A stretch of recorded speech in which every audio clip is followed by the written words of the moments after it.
साद्वैतं तं साद्वैतं सावधूतं परिजनसहितं कृष्णचैतन्यदेव श्रीराधा कृष्णपादान् सहगना ललिता श्रीविशाखान्वितांश्च नमो विष्णुपदाय कृष्णप्रेष्ठाय भूतले श्रीमते भक्तिवेदांत स्वामिन् इति नामिने नमस्ते सारस्वती देवे गौरवाणी प्रचारिणे निर्विशेष शून्यवादी पाश्चात्यदेशतारि वाञ्छाकल्पतरुभ्यश्च कृपा सिन्धुभ्येव च पतितानां पावनेभ्यो वैष्णवेभ्यो नमो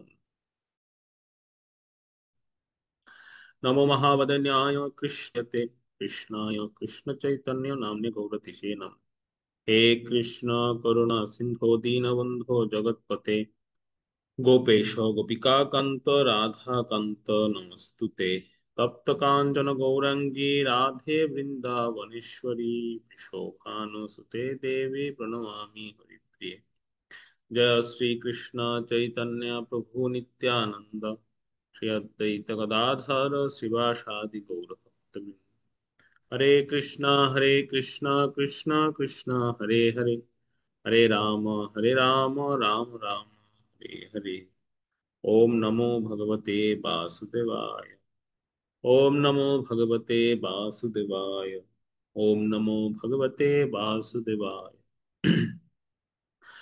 नारायणं नमस्कृत्यं नरं चैव नरोत्तमं देवीं सरस्वतीं व्यासं ततो जयमुदीरये नष्टप्रायेषु भद्रेषु नित्यं भागवत सेवया भागवतोत्तमं श्लोके भक्तिर्भवति नैष्टिकी मुखं करोति वाचालं पङ्गुं लङ्घयते गिरिं यत्कृपातमहं वन्दे परमानन्दमाधवं श्रीगुरुवे दिनतारिणं श्रीचैतन्येश्वर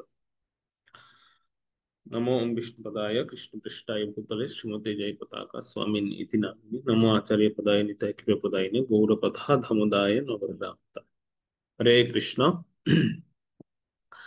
অনলাইন ভক্তি শাস্ত্রী ক্লাসে উপস্থিত ভক্তবৃন্দকে সুস্বাগতম জানাই আমাদের আজকের এই ক্লাসে। তো আমরা শুরুতেই আমরা ক্লাস রিভিউ শুনবো, গত ক্লাস আমরা কি কি আলোচনা করেছিলাম। তো আপনাদের মধ্যে থেকে আপনারা বলুন একটা এক একটা পয়েন্ট আমরা গত ক্লাসে কি বিষয়ের উপর আমরা আলোচনা করেছি, কোন কোন বিষয়ে আমরা আলোচনা করেছিলাম। আপনারা একজন বলুন একটা পয়েন্ট।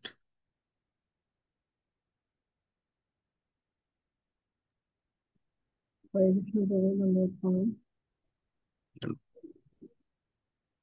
তবে আমরা গত ক্লাসে গীতা প্রথম অধ্যায়ের 13 নম্বর শ্লোক পর্যন্ত আলোচনা করেছি। এর মধ্যে অনেক কিছু জানতে পেরেছি যেটা আগে কখনো জানতে পারিনি বিষয়টা। যেমন যে আমার যেটা সবচেয়ে বেশি মনে হচ্ছে সেটা হচ্ছে দুর্যোধন যে সবার প্রথম হিসেবে ছিলেন এবং বিকর্ণকেও তিনি যে মহারথীর পর্যায়ে বসিয়েছিলেন, এই জিনিসটা আমি প্রথম শুনেছি। এই জিনিসটা আমার উপলব্ধি করতে পেরেছি এবং যে উনি অতিরিক্ত উৎসাহ দেওয়ার জন্য যে ভীষ্মদেব আবার শঙ্খ ধ্বনি দিয়ে ওনার আওয়াজটাকে ওনার উৎসাহটাকে বন্ধ করে দিয়েছিলেন, এই বিষয়গুলো জানতে পেরেছি। ধন্যবাদ ওনার প্রভুকে। আর কি কি পয়েন্ট ছিল আরেকজন বলুন। হরে কৃষ্ণ। হাতের 7টি শ্লোক শঙ্করাচার্য বর্ণিত হয়েছে প্রভু, এটা বলেছিলেন। তারপরে হচ্ছে রূপরেখা, প্রথম অধ্যায়ে কোন কোন কত শ্লোকগুলো কোন কোন বিষয়ের উপর বলা হয়েছে সেটা বলেছিলেন। তারপরে ভাগবতের 6টি প্রশ্ন, যেগুলা ঋষিরা পর ডিপেন্ড করে ভাগবত বর্ণিত হয়েছে, আলোচনা করেছেন। সুন্দর কয়েকটা পয়েন্ট বলেছেন যে ভাগবতের ঋষিদের 6টা প্রশ্নের উপরে ভাগবত হয়েছিল, আর গীতা হয়েছিল কয়টা প্রশ্নের উপরে, একটা একটা প্রশ্নের উপর ভিত্তি করে হয়েছে। ওকে, ধন্যবাদ। আর কেউ আর কি আলোচনা হয়েছে বলুন। প্রভু হরে কৃষ্ণ, ধন্যবাদ চরণে।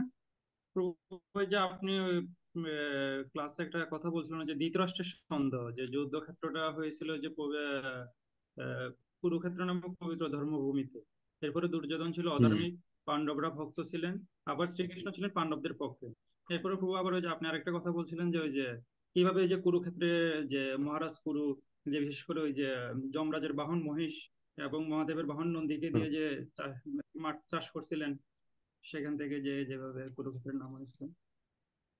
ওকে, ধন্যবাদ। কুরুক্ষেত্রের একটা ইতিহাস আমরা শুনেছি, হ্যাঁ, এটার একটা ইতিহাস আমরা আলোচনা করেছিলাম গত ক্লাস। ধন্যবাদ ওকে। আর কোনো পয়েন্ট? আরে হুম কৃষ্ণ দুর্যোধনের রাজনীতির রণকৌশল নিয়ে আলোচনা করা হয়েছিল। আর হুম প্রথম অধ্যায় থেকে পটভূমি, দ্বিতীয় অধ্যায় থেকে বিষয়বস্তু এবং তৃতীয় অধ্যায় থেকে 17তম অধ্যায় বিস্তারিত এবং 18 অধ্যায়কে সারাংশ বলে বলা হয়েছে। হুম হুম কি কি আমরা একটা সুন্দর পয়েন্ট রিয়েল প্রো বলেছেন যে দুর্যোধনের রাজনৈতিক রণকৌশল। Okay, খুব ভালো পয়েন্ট। আমরা কিছু দুর্যোধনের রাজনৈতিক রণকৌশল দেখেছি গত শ্লোকগুলোতে, কিভাবে সে রণকৌশল অ্যাপ্লাই করেছিল এই যুদ্ধের শুরুতে, যুদ্ধের পূর্বে। ওকে, ধন্যবাদ। আর আর কোনো পয়েন্ট? আচ্ছা, কি কি রণকৌশল ছিল, কারো মনে আছে দুর্যোধন কি কি রণকৌশল করেছিলেন? তার মধ্যে কি কি কৌশল ছিল বলুন। দ্রুপদের পুত্র, আপনার পুত্র বুদ্ধিমান শিষ্য 1 নম্বর। আর 2 নম্বর হচ্ছে শত্রুপক্ষের শক্তির তুলনায় ভীম এবং অর্জুনের সমান। আর হুম 3 নম্বর হচ্ছে ভগবান বা বিকর্ণ। 4 নম্বর হচ্ছে বিশ্বকে উৎসাহিত করা, হুম ভীষ্মকে। হুম 5 নম্বর হচ্ছে সবাইকে গুরুত্ব দেওয়া। ওকে। আরেকটা আরেকটা পয়েন্ট ছিল না, রাজা হয়েও সেনাপতির কাছে গিয়েছিলেন। দুর্যোধন রাজা হওয়ার পরেও সে সেনাপতির কাছে গিয়েছিলেন, এটা একটা রাজনৈতিক রণকৌশল ছিল তার। ওকে, ধন্যবাদ। আচ্ছা, আর কি পয়েন্ট ছিল? আর কোনো পয়েন্ট মনে আছে কারো?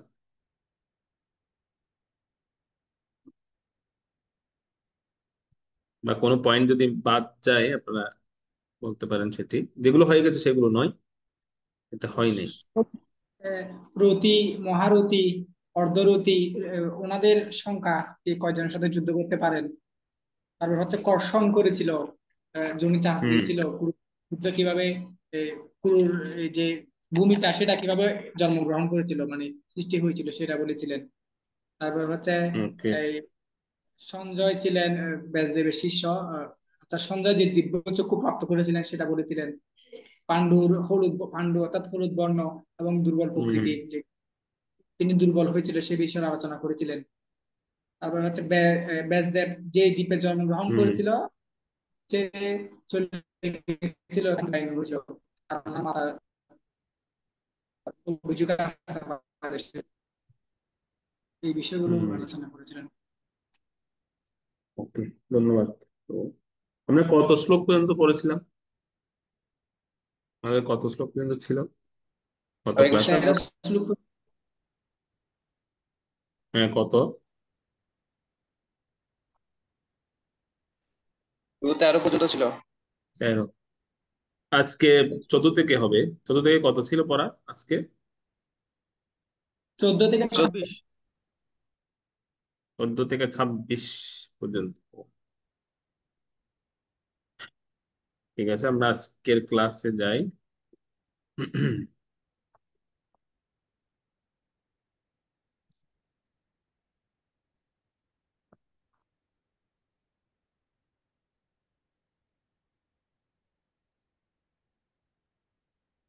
হুম হুম হুম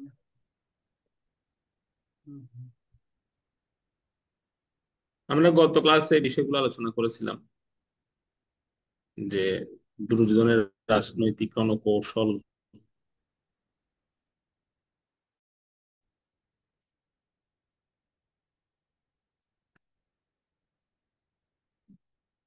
এর উপরে আমরা দেখছিলাম গত ক্লাসে।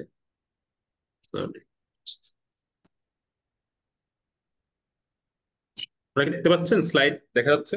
কে একজন বলবেন। না তো, এখন লোডিং দেখাচ্ছে। হ্যাঁ, বুঝতে পারছি না। তো এখনো এখনো প্রসেসে। লোডিং। এখন দেখা যাচ্ছে? না প্রভু, না এখন তো। আসেনি। দেখা যাচ্ছে না আসলে। মিনিট।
আমাদের এখানে একটা নেট প্রবলেম হচ্ছে, আমি আহ, কয়েক মিনিট সময় নিচ্ছি।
হরে কৃষ্ণ।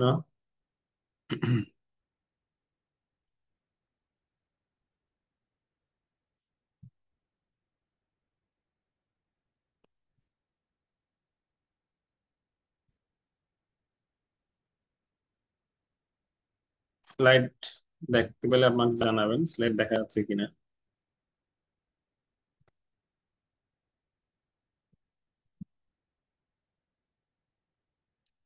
স্লাইড দেখতে পাচ্ছেন? না তো, দেখা যায় না।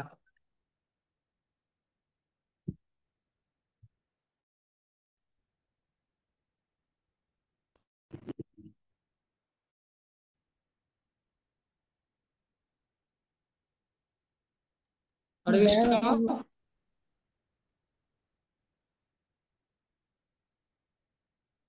যে দেখেছে? হ্যাঁ প্রভু, দেখা দেখা যাচ্ছে। এখন আবার চলে গেছে প্রভু। ওকে, আজকে বলি। হুম, হুম,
হুম।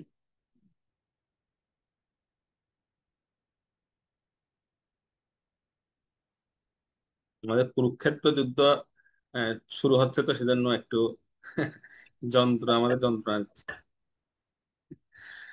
যাই হোক, এ, আমি একবার ট্রাই করছি, কেন আসলে নেটের প্রবলেমের কারণেও অনেক ইয়ে হচ্ছে। হম।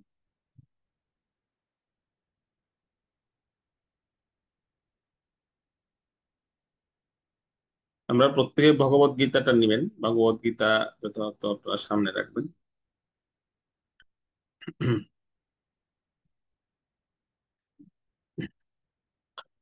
আমরা গত ক্লাসে দেখেছিলাম, আহ যেখান থেকে আমরা শেষ করেছি, যে দুর্যোধনের রাজনৈতিক রণকৌশল ছিল সেখানে বেশ কিছু, এবং দুর্যোধন কিভাবে তিনি একজন রাজা হয়ে তিনি সবার কাছে গিয়েছিলেন, সবাইকে তিনি জনে জনে তিনি বলছিলেন, এবং সবার কাছে যাচ্ছিলেন তিনি একেবারে। তো সে প্রসঙ্গ আমরা আলোচনা করেছিলাম গতদিন। তো এরপরে তিনি নিজেই নিজের যে সৈন্যবল, সেই সৈন্যবল অপর্যাপ্তম বলে সম্বোধন করেছেন। অপর্যাপ্ত মানে যা পর্যাপ্ত নয়। তার কারণটা ছিল এই যে, যেহেতু যারা তার পক্ষে যুদ্ধ করতে হয়েছিলেন প্রত্যেকেই ওনারা স্বাভাবিকভাবেই প্রথমত ভগবানের দ্বারা নিহত হবেন, আর দ্বিতীয়ত হচ্ছে তারা কেউ অনেকে অনেকে ছিলেন যারা স্বেচ্ছায় যুদ্ধ করতে আসেননি তার পক্ষে, অনেকটা অনিচ্ছা সূত্রে এসেছিলেন। যেমন ভীষ্মদেব আদি বড় বড় রথী মহারথীগণ। এই জন্য দুর্যোধন এই কথাটা বলছিলেন যে আমার পক্ষে যারা যা এসেছে, যদিও তারা সংখ্যায় বেশি, কিন্তু এটা হচ্ছে অপর্যাপ্ত, এটা পর্যাপ্ত নয় এই সংখ্যাটা। সেই কথাটাই দুর্যোধন এখানে বারবার সেখানে বলছিলেন। তো এর পরবর্তীতে আহ বিরোধী পক্ষে যারা এসেছেন যুদ্ধ করতে, তাদেরটা ছিল পর্যাপ্ত। কেন তাদেরটা পর্যাপ্ত বলছিলেন? কারণ তারা প্রত্যেকেই ছিলেন আহ কৌরবদেরকে ধ্বংস করার জন্য, অধর্মকে ধ্বংস করার জন্য তারা যুদ্ধ করতে এসেছেন, সেরকম প্রতিজ্ঞা নিয়ে এসেছেন। সেখানে কারোরই অন্য পক্ষের প্রতি পক্ষপাতিত্ব ছিল না, এটা আমরা দেখতে পাই। তো এভাবে দুর্যোধন নিজেই মাতা সরস্বতীর কৃপায় দুর্যোধন নিজেই সে নিজের যে বিনাশ, সেই বিনাশ প্রসঙ্গে দুর্যোধন বলছিলেন।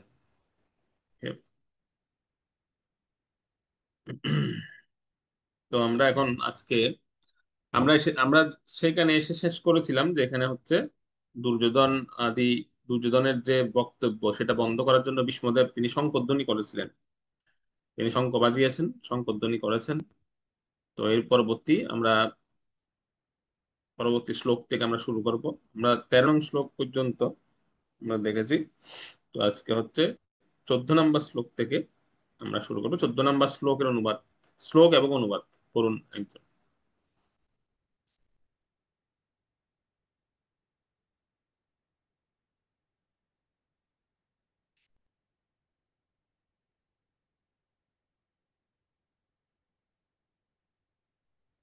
হরে কৃষ্ণ প্রভু।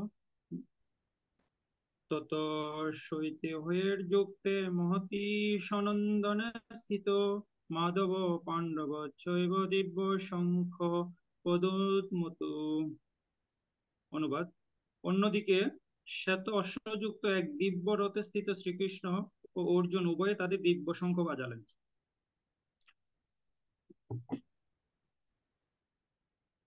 হুম, এখানে যে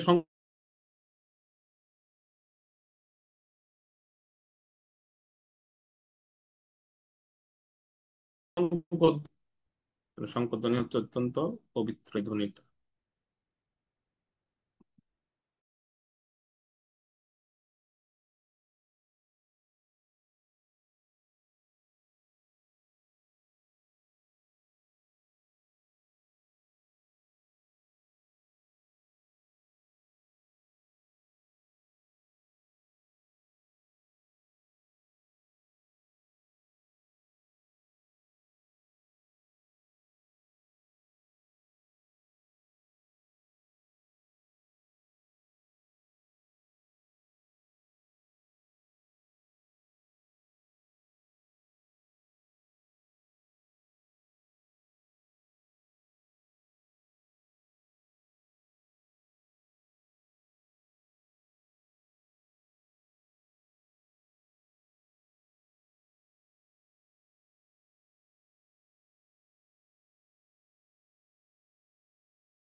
তো যেটা বলছিলাম, শঙ্করধ্বনি হচ্ছে অত্যন্ত মাঙ্গলিক একটি ধ্বনি বা একটি পবিত্র ধ্বনির দ্বারা এই যুদ্ধ শুরু হচ্ছে।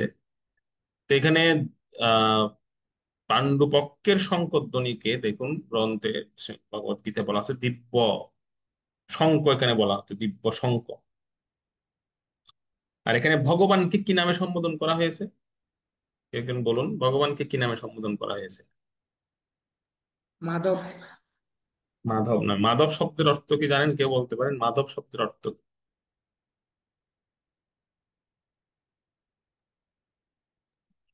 মাধব লক্ষ্মী, শব্দ, লক্ষ্মীর পত্নী।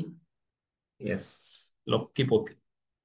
অর্থাৎ ভগবানকে এখানে মাধব বলে সম্বোধন করা হচ্ছে কারণ ভগবান হচ্ছেন লক্ষ্মীপতি। তাৎপর্যে এই মাধব শব্দের খুব সুন্দর বিশ্লেষণ আছে, সেটা প্রভুপাত করেছেন তাৎপর্যে, যে মাধব শব্দের অর্থ কি?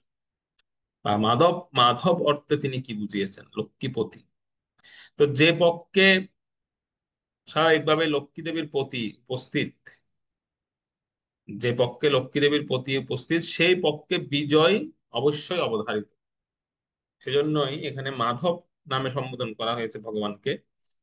আর ওনারা যে শঙ্খ বাজাচ্ছিলেন সেই শঙ্খটাকে দিব্য শঙ্খ, এভাবে দিব্য শঙ্খ বলে সম্বোধন করা হচ্ছে, যে ওনাদেরটা হচ্ছে দিব্য শঙ্খ। আচ্ছা, একটা প্রশ্ন, যে কৌরবরা যে শঙ্খ বাজিয়েছেন সেটা তো দিব্য শঙ্খ বলা হয়নি, সেটা তো এমনিতে শঙ্খ।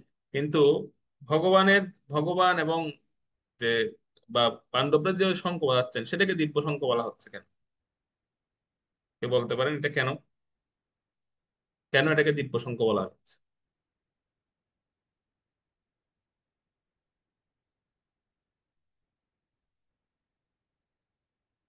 কে বলতে পারেন?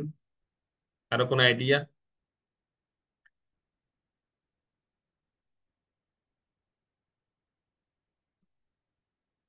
আমার কথা কি শোনা যাচ্ছে?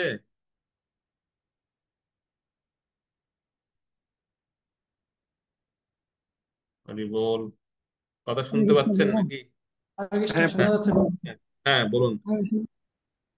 প্রভু, ওনারা জানতেন যে ওনাদের বিজয়টা নিশ্চিত না, যেহেতু ভগবান পাণ্ডবদের পক্ষে ছিলেন এবং ওনাদের জয়ও নিশ্চিত ছিলেন, সেজন্য ওনাদের শঙ্খকে ওনাদের শঙ্খের ধ্বনিকে দিব্য শঙ্খের ধ্বনি বলা হয়। ওকে, মানে আমার প্রশ্ন ছিল যে আগের শঙ্খটাকে তো দিব্য শঙ্খ বলা হয়নি, কিন্তু এখন দিব্য শঙ্খ বলা হচ্ছে কেন? তার কারণ কি?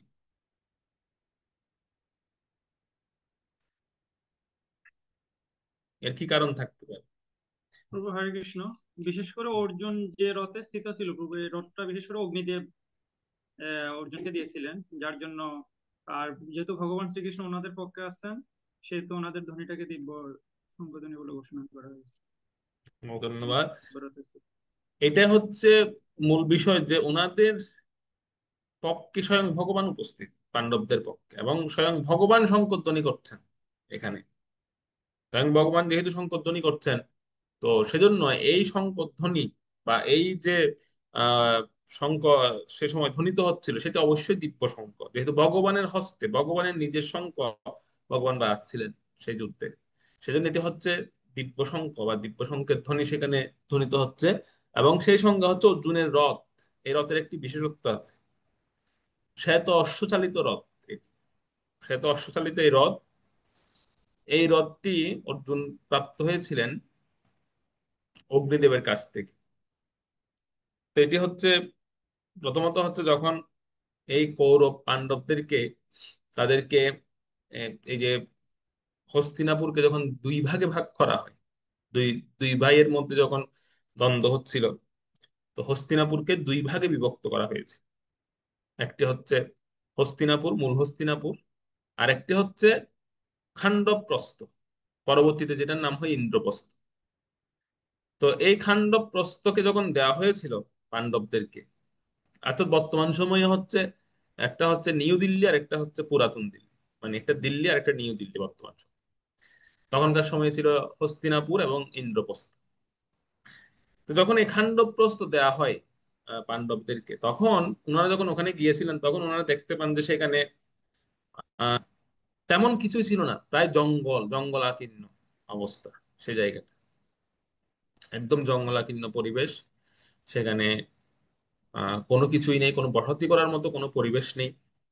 তো তখন ওনারা সেখানে গিয়ে অর্জুন ভগবানকে জিজ্ঞেস করছিলেন যে আসলে কি করা যায়, এই এই এই জায়গাটা কি করা যাবে।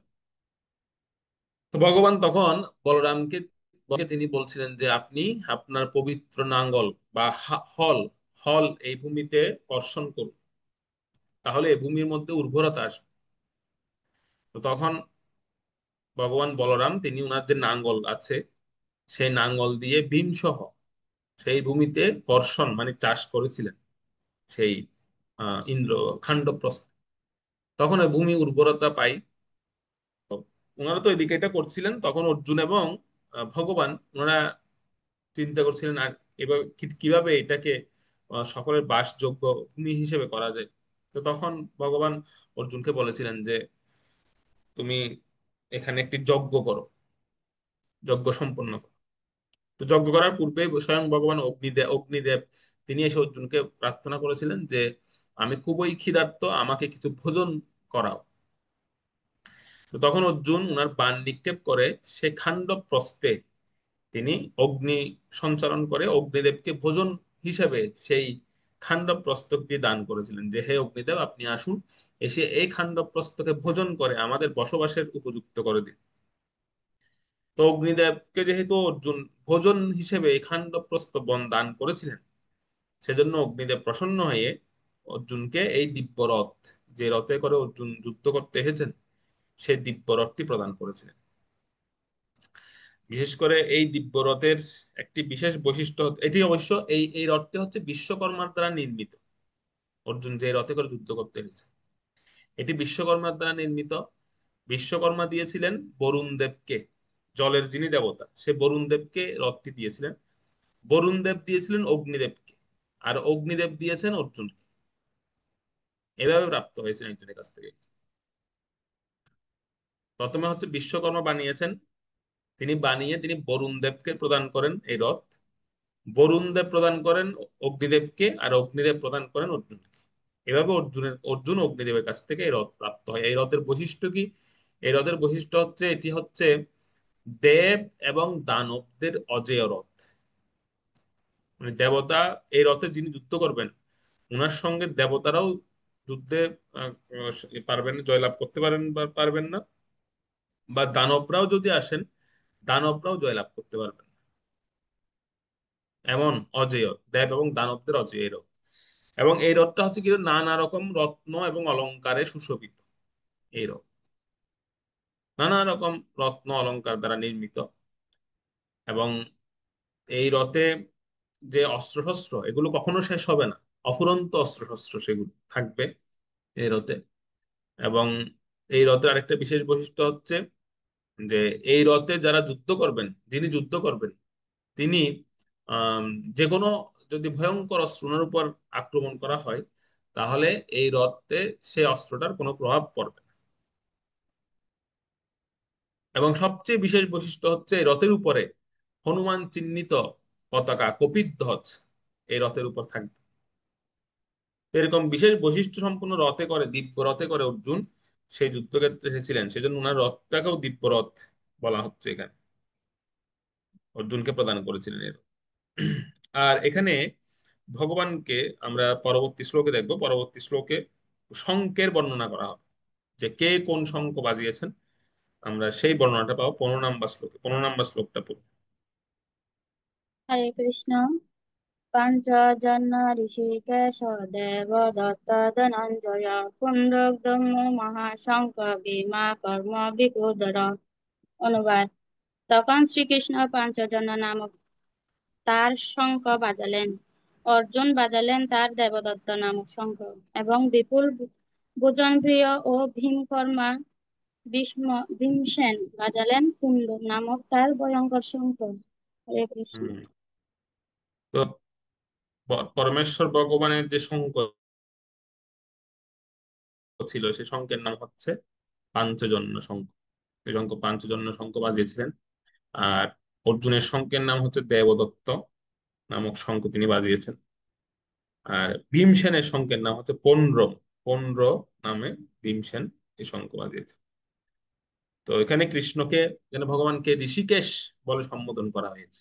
আমরা দেখুন ঋষিকেশ, ঋষিকেশ শব্দের অর্থ হচ্ছে ঋষিক। ঋষিক মানে হচ্ছে ইন্দ্রিয়। আর ঈশ মানে হচ্ছে ঈশ্বর। তো যিনি ইন্দ্রিয় তিনি হচ্ছেন ঋষিকেশ। ওনাকে ঋষিকেশ বলে সম্বোধন করা হয়েছে কেন ভগবান? তিনি হচ্ছেন ঋষিকেশ। তো এখানে একটা বিষয় বলা হচ্ছে যে ভগবান ছিলেন টোটাল, শুধু অর্জুনের ইন্দ্রিয়ের অধীশ্বর নয়, মানে এখানে অর্জুনকে শুধু কন্ট্রোল করছিলেন ভগবান, টোটালি পুরো 18, এই যে অক্ষৌহিনী সেনা, 18 অক্ষিনী সেনার কন্ট্রোলার ছিলেন ভগবান। শুধু এই 5 ভাইকে কন্ট্রোল করছিলেন, 18 অক্ষৌহিনী সেনার কন্ট্রোলার ছিলেন ভগবান। সেজন্য ভগবান এখানে ঋষিকেশ শব্দে সম্বোধন করা হচ্ছে যে আপনি সবাইকে নিয়ন্ত্রণ করছেন, কারণ ভগবান পরমাত্মা রূপে সবার হৃদয়ে আছেন, সবাইকে নিয়ন্ত্রণ করছিলেন ভগবান। তো এখানে সেজন্য ভগবানকে, এখানে যে নামগুলো আছে আপনারা খেয়াল করবেন যে আমরা যে পরবর্তী অধ্যায়গুলো বা পরবর্তী শ্লোকগুলোতে আমরা যে নামগুলো পাবো, প্রত্যেকটা নামের কিন্তু একটা বিশেষত্ব আছে। যদি দেখা যায় যে আমি নাও বলি, আপনারা কিন্তু প্রশ্ন উত্তরে হলেও জিজ্ঞেস করবেন যে প্রভু এখানে এই নামে কেন অর্জুনকে সম্বোধন করা হলো, বা এই নামে কেন ভগবানকে সম্বোধন করা হলো, তার কারণ কি? এগুলোর কিন্তু একটা কারণ আছে। প্রত্যেকটা নাম কিন্তু অমূলক নাম, এরকম না যে আচ্ছা এমনিতে মনে হয় নামগুলো বলা হয়েছে, সেরকম নয়। এই প্রত্যেকটা নামের পেছনে কোনো ইতিহাস বা কারণ আছে। যেমন বললাম না যে এখানে ভগবানকে ঋষিকেশ নামে সম্বোধন করা হলো এখানে এই শ্লোক, তার কারণ হচ্ছে ভগবান সমস্ত সমস্ত এই সৃষ্টি চরাচরের সকলের ইন্দ্রিয়ের অধীশ্বর হচ্ছেন ভগবান, পরমাত্মা রূপে সবার হৃদয়ে বিরাজ করছে। সেজন্য তিনি হচ্ছেন ঋষিকেশ, ওনাকে ঋষিকেশ বলে সম্বোধন করা হচ্ছে। আর এখানে অর্জুনকে ধনঞ্জয় বলে সম্বোধন করা হয়েছে। ধনঞ্জয় কেন নাম অর্জুনের, কেউ বলতে পারেন? কারণ তিনি অধিক ধন সঞ্চয় করতে, মানে কালেকশন করতে পারতেন ভালো। অর্জুন হচ্ছে ভালো কালেক্টর। অর্জুনকে মানে কালেকশনের দায়িত্ব দেওয়া হতো কোনো যজ্ঞ, যখন যুধিষ্ঠির মহারাজ কোনো যজ্ঞ করতেন বা কোনো অনুষ্ঠান করতেন, অর্জুনকে সেবা দিত, তুমি কালেকশন করে নিয়ে আসো। তো অর্জুন ভালো কালেকশন করতে পারতেন, সেজন্য অর্জুনের নাম হচ্ছে ধনঞ্জয়, মানে যে বেশি ধন সঞ্চয় করতে পারে। তো যারা যারা দেখবেন, যারা যারা ভালো কালেকশন করতে পারে তাদেরকে ধনঞ্জয় নামে ডাকতে পারে, কারণ সে ভালো কালেকশন করতে পারে। সেজন্য অর্জুনের নাম ছিল ধনঞ্জয়, ও ভালো কালেক্টর ছিল। আর ভীমসেনকে এখানে বলা হচ্ছে বৃকোদর। বৃকোদর কেন বলা হচ্ছে এখানে, কেউ বলতে পারেন? বৃকোদর মানে কি, বা কেন এই নামে বলা হয়েছে ভীমসেনকে? কারো কোনো আইডিয়া আছে? বৃক্ষ নামক অগ্নি বিপুল ভোজন প্রিয়। বিপুল ভোজন প্রিয়, আচ্ছা। আর কি কারণ থাকতে পারে? বৃক্ষ নামক অগ্নি ওনার গর্ভে পেটে আছে সেজন্য। বৃক নামক অগ্নি ওনার পেটে আছে, ওকে, আচ্ছা, ধন্যবাদ। আমাদের পেটে যে অগ্নি আছে, সেই অগ্নির নাম কি? আমাদের মনুষ্য, ঠিক আছে, ভীমসেনের পেটে যে অগ্নি আছে সেটার নাম হচ্ছে বৃক। বৃক নামে অগ্নি ভীমসেনের পেটে আছে। আমাদের পেটে যে অগ্নি আছে সেটার নাম কি? হরে কৃষ্ণ জঠরাগ্নি। প্রভু, প্রভু জঠরাগ্নি। জঠরাগ্নি, আচ্ছা। জট জঠরাগ্নি বলে তো কোনো অগ্নির নাম শুনি নাই আমরা, যদি এটা আমরা মুখে বলি জঠরাগ্নি, হ্যাঁ, এটা হচ্ছে আমাদের ভাষা। কিন্তু শাস্ত্রীয় ভাষা কি? শাস্ত্রীয় ভাষা হচ্ছে আমাদের পেটের মধ্যে যে অগ্নিটা আছে সেটার নাম কি? কি বলতে পারেন? এটা শাস্ত্রীয় ভাষা কি? এটার নাম হচ্ছে বৈশানর অগ্নি। বৈশানর আপনারা লিখে রাখুন, ভগবান ভগবত গীতায় বলবেন অহম বৈশানর। তো বৈশানর, ঠিক আছে, বৈশানর অগ্নি। তো বৈশানর হ্যাঁ, বৈশানর। স্পেলিংটা এই, একটু বললে। হ্যাঁ, ঐকার, ঐকার তালিব্য শৈব আকার, বৈশানর। তো এই বৈশানর অগ্নির বৈশিষ্ট্যটা কি? বৈশানর অগ্নির বৈশিষ্ট্য হচ্ছে এই ঘাস, লতা পাতা, শাকসবজি, এই জিনিসগুলো হজম করতে পারবে, মানে এই জিনিসগুলোকে দহন করতে পারবে, এগুলোকে জ্বালাতে পারবে, এগুলোকে মানে হজম প্রক্রিয়া করতে পারবে। সেজন্য আমাদের ভোজন হচ্ছে এই সমস্ত কিছু। আমরা শাকসবজি বা মানে সবুজ জাতীয় যা কিছু আছে, সবুজ শাকসবজি, সেই জিনিসগুলো আমরা হজম করতে পারি খেয়ে। আর ভীমসেনের পেটে যে অগ্নি ছিল সেটার নাম, সেটা কিন্তু বৈশানের অগ্নি নয়, সেটা হচ্ছে বৃক নামে অগ্নি। এই বৃক অগ্নির বৈশিষ্ট্যটা কি? এই বৃক অগ্নির বৈশিষ্ট্য হচ্ছে এটা শুধু ঘাস, লতা পাতা বা শাকসবজি নয়, এমনকি যদি আপনি ইট, লোহা এগুলো দেন, এগুলো হজম করে ফেলতে পারবে। এটা এমন বৈশিষ্ট্য। আপনি যদি বলেন যে আপনি বিল্ডিংটা খেয়ে ফেলুন, উনি বিল্ডিংটা খেয়ে ফেলতে পারবেন, ওনার পেটে কোনো অসুবিধা হবে না। কিন্তু আমরা পারবো না। আমরা খেলে আমাদের অবস্থা খারাপ হয়ে যাবে। আমাদের পেটে ওই অগ্নিটা নাই। ব্রিক অগ্নিটার বৈশিষ্ট্য হচ্ছে এটা। মানে ব্রিক অগ্নির বৈশিষ্ট্য হচ্ছে তাকে যদি লোহা দেওয়া হয়, সে লোহা খেয়ে ফেলতে পারবে, লোহা হজম করতে পারবে। তাকে যদি ইট, পাথর এগুলো দেওয়া হয়, সেগুলো খেয়ে ফেলতে পারবে, সেগুলো কোনো অসুবিধা হবে না। এটা আমরা পাই কোথায়? এটা আমরা দেখতে পাই যখন ভীমসেন তিনি বক রাক্ষসকে বধ করতে গিয়েছিলেন। আপনারা জানেন যে আহ, যখন ওনাদেরকে যৌতুক গৃহে আগুন দেওয়া হয়েছিল, তখন ওনারা তো সেখান থেকে পালিয়ে সুড়ঙ্গ পথে বেরিয়ে গিয়েছিলেন। বেরিয়ে ওখান থেকে ওনারা এক চক্রা নগরীতে গিয়েছিলেন। তো সেই এক চক্রা নগরীতে যখন ওনারা ছিলেন, তখন সেখানে যে ব্রাহ্মণের গৃহে ছিলেন, সেই ব্রাহ্মণের গৃহে একদিন রাতে ঘুমিয়েছেন, তখন কান্নার শব্দ শুনতে পেলেন। আর সে কান্নার শব্দ শুনেই ওনারা যখন দেখতে গিয়েছেন, তখন দেখতে পাচ্ছেন ওই ব্রাহ্মণী ওনারাই কান্না করছেন। কেন কান্না করছেন? ওনারা বলছিলেন যে আমাদের এই গ্রামে একটা প্রথা আছে। প্রথাটা হচ্ছে এই, যেখানে বক রাক্ষস বলে এক রাক্ষস বাস করেন, তাকে প্রতি মাসে প্রত্যেক পরিবার থেকে খাবার দিতে হয়। তো প্রতি মাসে এক একজনের পালা পড়ে। তো এই মাসে পালা পড়েছে আমাদের, আমাদেরকে খাবার দিতে হবে সে রাক্ষসকে। তো সে রাক্ষসের খাবার কি? সে রাক্ষসের খাবার হচ্ছে দুইটা গরু, একজন মানুষ, তারপরে হচ্ছে এক গরুর গাড়ি হচ্ছে অন্ন, শাকসবজি, ডাল, শরবত, বিভিন্ন কিছু সব এক গরু, বিশাল এক গরুর গাড়িতে করে পাঠাতে হবে। তো যে ব্যক্তিটা গরুর গাড়িটা চালিয়ে নিয়ে যাবে, তাকেও সে ভক্ষণ করবে, তাকেও সে খেয়ে ফেলবে। গরু দুটাকে তো খাবেই, ওই মানুষটাকেও খেয়ে ফেলবে। সাথে পুরো এক গরুর গাড়ি খাবার সবগুলো খাবে। 1 মাস ধরে এগুলোই বক রাক্ষস খাবে। তারপরে পরের মাসে আরেকজনের পালা পড়বে। তো ব্রাহ্মণী চিন্তা করছিলেন যে খাবার না হয় আমরা দিলাম, কিন্তু যে মানুষ দিতে হয়, মানুষটা কাকে দেব, কে যাবে? হয়তো ব্রাহ্মণকে দিতে হবে, না হলে ব্রাহ্মণের যে ছেলে আছে তাকে দিতে হবে। তো সেজন্য তারা কান্না করছিলেন যে আজকে তো শেষ দিন, হয়তো ব্রাহ্মণের শেষ দিন, নয়তো ব্রাহ্মণের ছেলের শেষ দিন। সেজন্য ওনারা কান্না করছিলেন। তো তখন এটা শুনে কুন্তী দেবী তিনি বলছিলেন যে তোমাদের কান্না করার প্রয়োজন নেই। তোমাদেরকে আমি আশ্বস্ত করছি যে তোমাদের যেতে যাওয়ার দরকার নেই।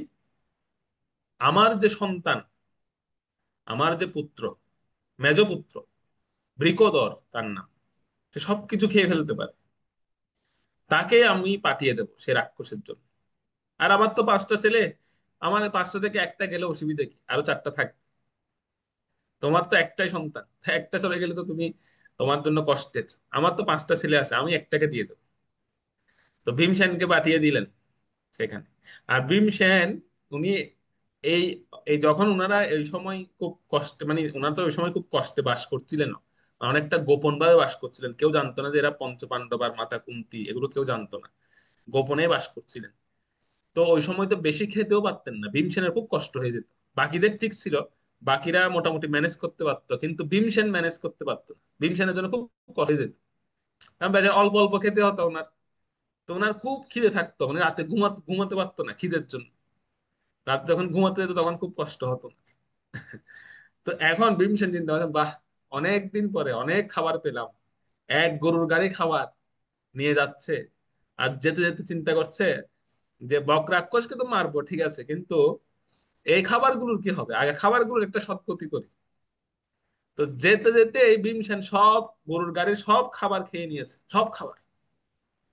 এমনকি যে যে বোতল, মানে যে মাটির পরে এই শরবত দেওয়া হয়েছিল, ওই মাটির পাত্র পর্যন্ত খেয়ে ফেলেছে, মানে এত খিদা তার।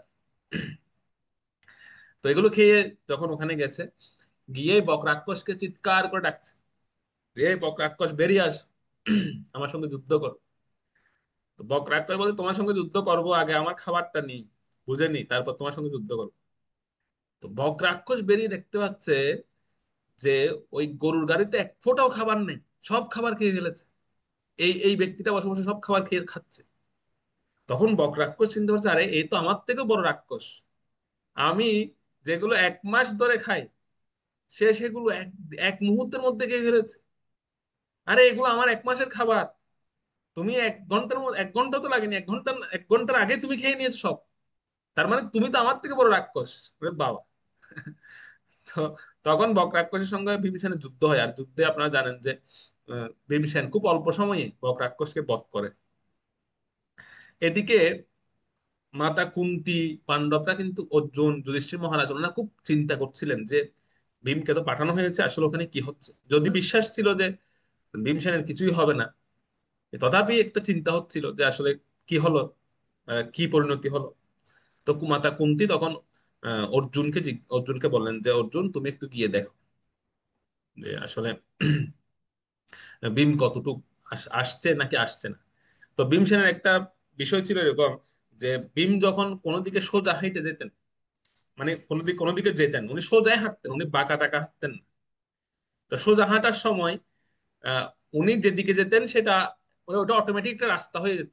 কারণ উনি কোনো সময় বাঁকা, ধরুন আমরা হাঁটছি, হাঁটার সময় আমাদের মাঝখানে একটা গাছ পড়ে গেছে, ধরুন রাস্তার মাঝখানে, আমরা কি করব, ওই পাশ দিয়ে যাব।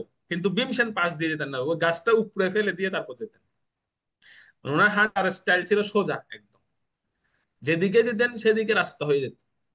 ধরুন একটা একটা বিল্ডিং পড়েছে, বিল্ডিংটা ভেঙে চুরে দিয়ে সোজা চলে যাবে, মানে ওই ওই রাস্তা ঘুরে যাব, ওইদিকে ঘুরে যাবো, এরকম ভীমসেন এরকম হাঁটতেন না। তো ভীম দিয়ে গিয়েছে সেদিকে, যুধিষ্ঠির মহারাজ, অর্জুন, নকুল সহদেব ওনারা গেলেন দেখার জন্য, কারণ ভীমসেন যেদিকে গেছে সেদিকে রাস্তা হয়ে গেছে অলরেডি। দেখতে পাচ্ছে যে না, কোথাও কোনো সারা শব্দ নেই, আসছে না ভীম। তো খুব চিন্তা হচ্ছে, তখন মাতা কুন্তি বলছে আমার তো খুব চিন্তা হচ্ছে যে ভীমের কি হলো। তখন অর্জুন তিনি একটি নাগ বাণ, ওই বক রাক্ষসের উদ্দেশ্যে একটি নাগ বাণ প্রয়োগ করলেন, নাগ বাণ নিক্ষেপ করলেন এখান থেকে। যে আমি একটা বাণ নিক্ষেপ করছি, এই বাণটা গিয়েই ওই বক রাক্ষসকে বধ করে ফেলবে, যদি বক রাক্ষস ভীমের কোনো ক্ষতি করে। তো ওই বাণ নিক্ষেপ করার সঙ্গে সঙ্গেই বাণটা যখন গেল, দেখা গেল বাণটা অল্প কিছুক্ষণ পরেই ফিরে এসেছে। কারণ কেন, ভীমসেনের আগে বক রাক্ষসকে বধ করে ফেলেছে। তো বাণটা ফিরে এসে বলছে যে অর্জুনকে বলছেন যে প্রভু আপনি তো আমাকে পাঠালেন, এটার আর প্রয়োজন নেই, অলরেডি বক রাক্ষস মারা গেছে। তো আপনি কৃপা করে আমাকে কি করুন, আপনি আমাকে একটা গতি দান করুন, যেহেতু এই বাণটা আপনি নিক্ষেপ করে দিয়েছেন, আমি তো বেরিয়ে গেছি আপনার ইয়ে থেকে। তো আপনি আমাকে একটা থাকার বন্দোবস্ত করে দিন। সেই নাগরাজটা অর্জুনকে বলছে। তখন অর্জুন কি করেছেন, ওই নাগকে ওই একচক্রা নগরীতেই একটা স্থান আছে, সেই স্থানে থাকার জন্য অনুমতি দিলেন, এবং অর্জুন তার খাবারের বন্দোবস্ত করে দিলেন যে ঠিক আছে তুমি এখানে বাস করো আজকে থেকে, এখানে তোমার তোমার খাবারের বন্দোবস্ত আমি করে দিচ্ছি। সেই থেকে ওই নাগ দেবতা সেখানে বাস করছিলেন। তো কালক্রমে দাপর যুগ শেষ হয়ে গেল, পাণ্ডবরা চলে গেলেন। তো সেই নাগরাজের খাবারের বন্দোবস্ত বন্ধ হয়ে গেল। তো সেই কলিযুগ আসলো। তো কলিযুগ যখন আসছে তখন সেই নাগ দেবতা সে চিন্তা করছিল যে আমার খাবারের কি হবে? সেরকম চিন্তা করছে। তখন সে চিন্তা করতে করতে সে আহ সেই স্থানীয় গ্রামে অত্যাচার শুরু করলো। অত্যাচার মানে আহ, গ্রামের ছোট ছোট পশুগুলোকে ধরে খাওয়া শুরু করলো। তারপরে লোকজনকে ভয় দেখানো শুরু করলো। তো যখন এরকম করছে তখন মানুষ একটু একটু অতিষ্ঠ হয়ে গেছে ওর যন্ত্রণায়। তো সেই গ্রামেই কালক্রমে এই কলিযুগের প্রথম সন্ধ্যায় জন্ম নিয়েছিলেন কে, সে একচক্রা নগরীতে শ্রীমন নিত্যানন্দ প্রভু। নিত্যানন্দ প্রভু যখন জন্ম, নিত্যানন্দ প্রভু ছোটবেলায় যখন খেলতে গিয়েছেন ওই জায়গায় যেখানে সেই নাগটা বাস করতো, সেখানে যখন নিত্যানন্দ প্রভু খেলতে গেছেন তখন সবাই নিত্যানন্দ প্রভুকে ধরেছে যে ওখানে খেলো না, ওখানে খেলো না, ওখানে একটা ভয়ঙ্কর নাগ বাস করে। আর ওর যন্ত্রণায় কেউ এখানে খেলতেও পারে না, কেউ এখানে আসতেও পারে না। আমরা এখানে গরু ছাগল কিছুই দিতে পারি না, ওই নাগ রাজটা সেগুলো খেয়ে ফেলে। তো নিত্যানন্দ প্রভু তখন গেলেন। নিত্যানন্দ প্রভু হচ্ছেন স্বয়ং অনন্ত দেব, মানে নাগদের যিনি রাজা, নাগদের যিনি প্রভু। তো তিনি যখন ওখানে গিয়ে দাঁড়িয়েছেন তখন সেই নাগ দেবতা বেরিয়ে আসলেন যে কে, এটা কে আসলো আবার একটু দেখি, এখানে তো ভয়ে কেউ আসে না। আর বেরিয়ে দেখতে পেলেন স্বয়ং নিত্যানন্দ প্রভু। আর সে নিত্যানন্দ প্রভু দেখছিল না, সে দেখছিল স্বয়ং অনন্ত দেব তার সামনে দাঁড়িয়ে আছেন।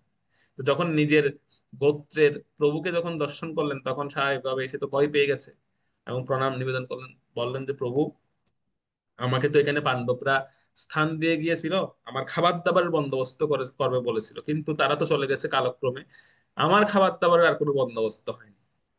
তো দয়া করে আপনি কৃপা করে আমাকে আশীর্বাদ করুন, আমি আমি আমার জন্য খাবার দাবারের বন্দোবস্ত এখানে হয়। তো নিত্যানন্দ বললেন, তুমি আমার এই একচক্রা নগরীর বাসিন্দাদেরকে আহ, তুমি ডিস্টার্ব করছো, তাদেরকে তুমি কষ্ট দিচ্ছ কেন? আজকে থেকে তাদেরকে আর কষ্ট দেবে না। তুমি এই এই যে ঢিবি, তোমার যে এই যে বাসা, তার মধ্যেই তুমি অবস্থান করবে, তোমার খাবার দাবারের কোনো অসুবিধা হবে না, আমি তোমাকে কথা দিলাম। এই ঢিবি থেকে তুমি আর কোনোদিন বের হবে না। এটা বলে নিত্যানন্দ বাবু ওনার কানের একটা কুণ্ডল, মানে ওনার কানের একটা কুণ্ডল খুলে ওই ঢিবির মুখটা বন্ধ করে দিয়েছে। তো সেই জন্য ওই স্থানের নাম কুণ্ডলতলা নাম হয়ে গেছে। এখনো যারা একচক্রা দর্শনে যান, একচক্রা ধামে দর্শন করতে যান, তো আপনারা সেখানে একটা কুণ্ডলতলা বলে একটা স্থান আছে, সেই স্থানে গেলে আপনারা সেটা দেখতে পাবেন, যেখানে নিত্যানন্দ প্রভু ওনার কানের কুণ্ডল দিয়েছিলেন, সেই নাগ দেবতার খাবারের বন্দোবস্ত করেছিল। এই থেকে ওই নাগ সেখান থেকে আর বের হয় না, ওখানের মধ্যে সে বাস করছে। তো এটা সে কুরুক্ষেত্র আমলে আমরা দেখতে পাই যে সেই সময় থেকে ভীমসেন, ভীমসেনকে বলা হয় বৃকোদর। তো প্রভুপাদ একটা জায়গায় লিখছিলেন এরকম যে ভীমসেন অতি অতি ভোজনকারী ছিলেন, অতি বিপুল ভোজনকারী ছিলেন। তো প্রভুপাদ একটা জায়গায় উদ্ধৃতি দিচ্ছিলেন এরকম যে আমাদের ভক্তদের কি বেশি ভোজন করা উচিত নাকি অনুচিত, যদি এরকম প্রশ্ন করা হয়, আপনারা কি উত্তর দেবেন? ভক্তদের কি বেশি ভোজন করা উচিত নাকি অনুচিত, বলুন। বেশি খাওয়া উচিত না অনুচিত? অনুচিত প্রভু। তখন অনুচিত, তখন তো বলছে অনুচিত। আচ্ছা, আর কেউ কি বলবেন? এখন পেটে খিদে মুখে লাজ রেখে তো লাভ নেই। পেটে খিদে আছে কিন্তু মুখে লজ্জা করে লাভ আছে? যখন পেটে প্রচুর খিদে আছে, তো খেতে তো হবে নাকি? আর কি কেউ বলবেন ভক্তদের ক্ষেত্রে কিরকম ভোজন, কি বেশি করা উচিত নাকি অনুচিত? কি বলবে? হ্যাঁ, কৃষ্ণ কিষান প্রভু বলুন। প্রভু, উপাদাসামৃতের মধ্যে একটা শ্লোক আছে, প্রত্যাহার পয়াশয়, এই ধরনের একটা শ্লোক আছে। শাস্ত্রে তো হ্যাঁ, বলছে ভক্তদের কম খাওয়ার জন্য, কম খাওয়ার জন্য বলছে। অধিক আহার বর্জন করার জন্য বলছে। তা আজকে আমার এখানে একটু প্রবলেম হওয়ার কারণে, মানে যান্ত্রিক ত্রুটির কারণে আমি হয়তো আপনার স্লাইডটা দেখাতে পাচ্ছি না। আমি চেষ্টা করবো এটা গ্রুপে দিয়ে দেওয়ার জন্য, আমাদের আজকের স্লাইডটা আপনারা ওখান থেকে দেখে নেবেন। প্রভুপাদ কি বলছে, প্রভুপাদ কি বলছে জানেন? এটা খুব আশ্চর্যের বিষয়। প্রভুপাদ বলছে ভক্তরা বেশি খেতে পারবে, কোনো অসুবিধা নেই। প্রভুপাদ একটা হাতির উদাহরণ দিয়েছেন, যে হাতি সে অনেক বেশি ভোজন করে, কিন্তু আবার পরিশ্রমও করে সব থেকে বেশি। তো একজন ভক্ত সে খেতে পারবে, খাওয়াতে কোনো অসুবিধা নেই, তার যতটুক খিদে বা যতটুক প্রয়োজন সে যতটুক খেতে পারবে, কিন্তু তাকে সেবাও দিতে হবে সেরকম। প্রভুপাদ হাতির উদাহরণ দিয়েছেন, একটা সুন্দর ইংলিশ প্রভুপাদের কমেন্টরি আছে, যে কোনো ভক্ত সে যদি অধিক ভোজনও করে তাকে অধিক সেবাও দিতে হবে সেরকম। এমন নয় যে আমি ভোজন করবো বেশি কিন্তু সেবা দেবো কম, সেরকম হবে না। আবার সেবা বেশি দেব, ভোজন করব কম, তাও না। যেটাকে যুক্ত আহার এবং বিহার বলা হচ্ছে, সেটা হচ্ছে কেমন, যেমন ভোজন তেমন সেবা, তেমন সার্ভিস। যেরকম প্রপাত হাতির উপমা দিয়েছেন, হাতি যেমন খেতে পারে তার শক্তিও তেমন, তার সার্ভিস, সে সার্ভিসও তেমন, অনেক পরিশ্রম করতে পারে। তো ভীমসেন যেমন খেতেন সেরকম ওনার সেবাও দিতেন তিনি। এই যে পাণ্ডবদের বড় বড় দুর্যোগ, বড় বড় যখন সমস্যা এসেছিল, তখন কিন্তু ভীমসেনের ভূমিকাটা সবচেয়ে বেশি ছিল। মানে ভীমসেন সবার আগে থাকতেন। এই পুল তৈরি করা, সেতু তৈরি করা, এই সমস্ত কিছু কিন্তু ভীমসেনই করতেন। মানে সবচেয়ে কঠিন কাজগুলো ভীমসেনের দ্বারা সম্পাদিত হতো। তো সেজন্য অধিক ভোজন করাটা খারাপ নয়, কিন্তু অধিক ভোজনের সঙ্গে সঙ্গে সেবাও, সেবাও অধিক দিতে হবে, সেরকম সেবাও করতে হবে, তাহলে এটা ব্যালেন্স হবে। ওকে, তো এরপর আমরা যাব 16 থেকে 18 এর অনুবাদটা পড়ুন। সেখানে খুব সুন্দর বলা হচ্ছে বাকিদের সংখ্যক। হরে কৃষ্ণ প্রভু। অনন্তম বিজয়ম রাজা কুন্তিপুত্র যুধিষ্ঠি নকুল সহদেব সুঘোষ মণিপুষ্পক কাশ্য পরমেশাস শিখণ্ডী মহারত দুষ্টদুম্ন বিরাট সাত্তাকেশ অপরাজিতা দ্রুপদেয়াচ্ছ সর্বস্ব পৃথিবীপতে দ্রুপদচ্চ মহাবাহু সংকান্দদমুপিতক পিতক। অনুবাদ: কুন্তি পুত্র মহারাজ যুধিষ্ঠির অনন্ত বিজয় নামক শঙ্খ বাজালেন এবং নকুল ও সহদেব বাজালেন সুঘোষ ও মণিপুষ্পক নামক শঙ্খ। হে মহারাজ, তখন মহান ধনুর্ধর কাশিরাজ, প্রবল যোদ্ধা শিখণ্ডী, দুষ্টদুম্ন বিরাট, অপরাজিত সাত্তকী, দ্রুপদ, দ্রৌপদী পুত্রগণ, সুভদ্রার মহাবলবান পুত্র এবং অন্য সকলের তাদের নিজ নিজ পৃথক শঙ্খ বাজালেন। হরে কৃষ্ণ প্রভু। তাৎপর্যটা একটু বলুন তো, তাৎপর্যটা প্রথম অংশটা। সঞ্জয় সুকৌশলে ধৃতরাষ্ট্রকে জানিয়ে দিলেন যে পাণ্ডুপুত্রদের প্রতারণা করে তার নিজের ছেলেদের সিংহাসনে বসাবার দুর্বিসন্ধি করাটা তার পক্ষে মোটে প্রশংসনীয় কাজ হয়নি। চারদিক থেকে ইঙ্গিত পাওয়া যাচ্ছিল যে কুরুবংশের সমূলে বিনাশ হবে এবং পিতামহ ভীষ্ম থেকে শুরু করে অভিমন্যু আদি পুত্রেরা সকলে যুদ্ধে নিহত হবেন। পৃথিবীর নানা দেশ থেকে উপস্থিত রাজা মহারাজা ও রতি মহারথীরা সকলে নিহত হবেন। এ বিপর্যয়ের মূল কারণ ছিলেন মহারাজ ধৃতরাষ্ট্র স্বয়ং, কারণ তার পুত্রদের দুষ্কর্মে তিনি কখনো কোনো রকম বাধা দেননি, উপরন্তু তাদের সব রকম দুষ্কর্মে তিনি অনুপ্রেরণা জুগিয়েছেন। হরে কৃষ্ণ। হুম। তো এখানে একটা জিনিস আমরা দেখতে পাচ্ছি, প্রভুপাদ তাৎপর্য বলে দিয়েছেন যে এখানে একটা অনুবাদে আপনারা খেয়াল করবেন, অনুবাদে যুধিষ্ঠিরকে মহারাজ বলে সম্বোধন করা হয়েছে। যুধিষ্ঠির মহারাজ, কুন্তিপুত্র মহারাজ যুধিষ্ঠির। এই মহারাজ বলার কারণ কি? মহারাজ বলার কারণ হচ্ছে এখানে সবার সংখ্যাগুলোর নাম আছে, আপনার সংখ্যাগুলোর নামগুলো চাইলে মুখস্থ করে ফেলতে পারেন। যেমন যুধিষ্ঠির মহারাজ বাজিয়েছেন অনন্ত বিজয়, ওনার সংখ্যের নাম। নকুল ও সহদেবের সংখ্যা হচ্ছে সুঘোষ এবং মণিপুষ্পক, ওনাদের সংখ্যের নাম। তো এই সংখ্যের নামগুলো চাইলে আপনারা মুখস্থ করতে পারেন। এটা আপনাদের হয়তো ছোট প্রশ্নে আসতে পারে যে পাণ্ডবদের সংখ্যাগুলোর নাম কি কি, সেটা পরীক্ষায় আপনাদের কাজে লাগতে পারে। তো যাই হোক, এখানে মহারাজ যুধিষ্ঠির মহারাজকে মহারাজ বলে সম্বোধন করা হচ্ছে কেন? তার কারণটা হচ্ছে একমাত্র এই যুদ্ধের সর্বশেষ পরিণতি হচ্ছে যুধিষ্ঠির মহারাজের মহারাজ হবেন বা রাজা হবেন। যেহেতু এটা ধর্মযুদ্ধ, এটা একটা ইঙ্গিত, তাৎপর্য প্রভুপাত লিখেছেন যে ধৃতরাষ্ট্রের পুত্ররা তারা পাণ্ডুপুত্রদের সঙ্গে যে প্রতারণা করেছে, তারা যে দুর্বিষহ করেছে, যে যাতে পাণ্ডুপুত্ররা সিংহাসনে যেতে না পারে, এটা কখনোই প্রশংসনীয় কাজ নয়। আর এটার অন্তিম পরিণতি হচ্ছে যে কৌরব পক্ষের সমস্ত রতি মহারথীরা সকলেই নিহত হবেন, সমস্ত রাজা মহারাজারা নিহত হবেন এবং পরিণামে যুধিষ্ঠিরই মহারাজ হবেন, যুধিষ্ঠির মহারাজের সিংহাসনে বলেন। এটা হচ্ছে পরিণতি। সেজন্য ওনাকে এখানে সঞ্জয় তিনি সুকৌশলে তিনি যুধিষ্ঠির মহারাজকে মহারাজ বলে সম্বোধন করে দিয়েছেন, বাকিদেরকে কিন্তু তিনি মহারাজ বলেন। মহারাজ বলার কারণটা হচ্ছে যুধিষ্ঠির মহারাজ তিনি হচ্ছেন পরবর্তীতে এই যুদ্ধের রাজা হবেন, তিনি স্বয়ং মহারাজ। তো সেজন্য দেখবেন এই যে যখন ওনারা নিজেদের শঙ্খ বাজিয়েছিলেন, সেই সময় আসলে পরিস্থিতিটা কি হয়েছিল সেই কুরুক্ষেত্রের, মানে সেই সময় সেখানের আহ সেখানে যখন এই শঙ্খধ্বনি হলো, শঙ্খধ্বনির প্রভাবটা কি হয়েছিল, সেই প্রভাবটা বলা হচ্ছে 19 নম্বর শ্লোক। 19 নম্বর শ্লোকটা পড়ুন।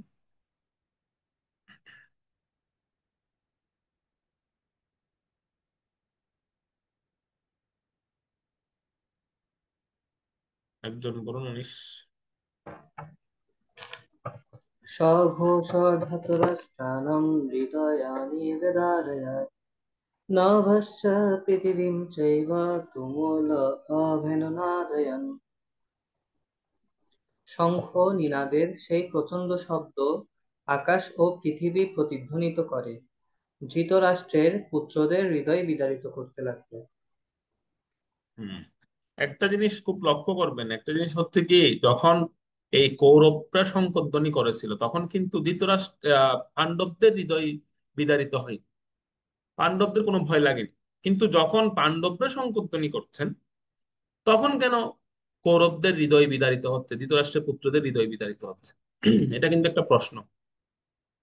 এর কারণ হচ্ছে ভীষ্মদেব আদি সমস্ত যারা কৌরব পক্ষে ছিলেন, ওনারা প্রত্যেকে অধর্মের পক্ষে ছিলেন। আর অধর্ম যে করেন তার মনে কিন্তু ভয় থাকে। অধর্ম যে করে, দেখবেন কেউ যদি পাপ করে, কেউ যদি অধর্ম করে, সবসময় ভয়ের মধ্যে থাকবে, সবসময় একটা আতঙ্কের মধ্যে থাকবে। কারণ সে পাপ করছে, সে যে অধর্ম করছে, এটা এটা সে কিন্তু, এটা ভেতরে যেহেতু পরমাত্মা আছে সবার ভিতরে, এটা কিন্তু তার ভেতরে ভিতরে জানা হয় যে আমি আমি অধর্ম করছি, আমি পাপ করছি। সবসময় সে একটা ভয়ে ভয়ে ভয়ে ভয়ে থাকে। আর যে ধার্মিক, সে যদি শক্তি বা সামর্থ্যে সে কমও হয়, তথাপি তার মধ্যে ভীতিটা থাকে না, যেহেতু ধর্মের বল, ধর্মের শক্তি তার মধ্যে আছে। সেজন্য পাণ্ডবরা যখন কৌরবরা শঙ্খ বাজিয়েছিল, তারা যেহেতু অধার্মিক, তারা তাদের কিন্তু শঙ্খধ্বনি প্রবল, প্রচন্ড সেনাবাহিনী, বড়, সবচেয়ে বড় সেনাবাহিনী তাদের। তথাপি পাণ্ডবদের মধ্যে কোনো বিকার হয়নি, পাণ্ডবদের কিচ্ছু কোনো ভয়ই লাগেনি, কারণ পাণ্ডবরা ছিল ধার্মিক। আর কিন্তু এখানে দেখুন, যখন পাণ্ডবরা সংখ্যায় কিন্তু খুব অল্প, সামর্থ্য অল্প, তারা যখন শঙ্খধ্বনি করছেন, তখন ধৃতরাষ্ট্রের পুত্রদের হৃদয় বিদীর্ণ হয়ে যাচ্ছে। ধৃতরাষ্ট্রের পুত্ররা কিন্তু ভয় পাচ্ছে, এটা আমরা দেখতে পাচ্ছি। সেজন্য একটা, এখানে একটা বড় শিক্ষা বা শিক্ষণীয় বিষয় হচ্ছে যে ধর্মের পথে যদি কেউ থাকে বা ধর্মের পক্ষে যদি কেউ যুদ্ধ করেন, তার ভেতরে ধর্মের শক্তি বলে তার মধ্যে একটা সবসময় একটা সাহস কাজ করে, যে ধর্মপথে থাকে। আর অধর্মপথে যারা থাকেন, তাদের মধ্যে ভীতি সবসময় কাজ করে, ভীতিটা তার থাকবে। ওকে, তো আমরা পরবর্তী শ্লোক দেখবো, 20 নং শ্লোক। সেখানে আরো আহ, একটা সুন্দর প্রসঙ্গ বলা হচ্ছে যে পাণ্ডবদের পক্ষে বিজয় সূচক কিছু চিহ্ন, যে কি কি কি কি লক্ষণ দেখে আমরা বুঝতে পারি আসলে পাণ্ডবরা ধর্মের পক্ষে ছিলেন এবং বিজয় তাদের হবে। এটা আমরা কি কি লক্ষণ দেখলে আমরা বুঝতে পারবো, সেটা বলা হচ্ছে। 20 নম্বর শ্লোকটা পড়ুন, শ্লোক অনুবাদ।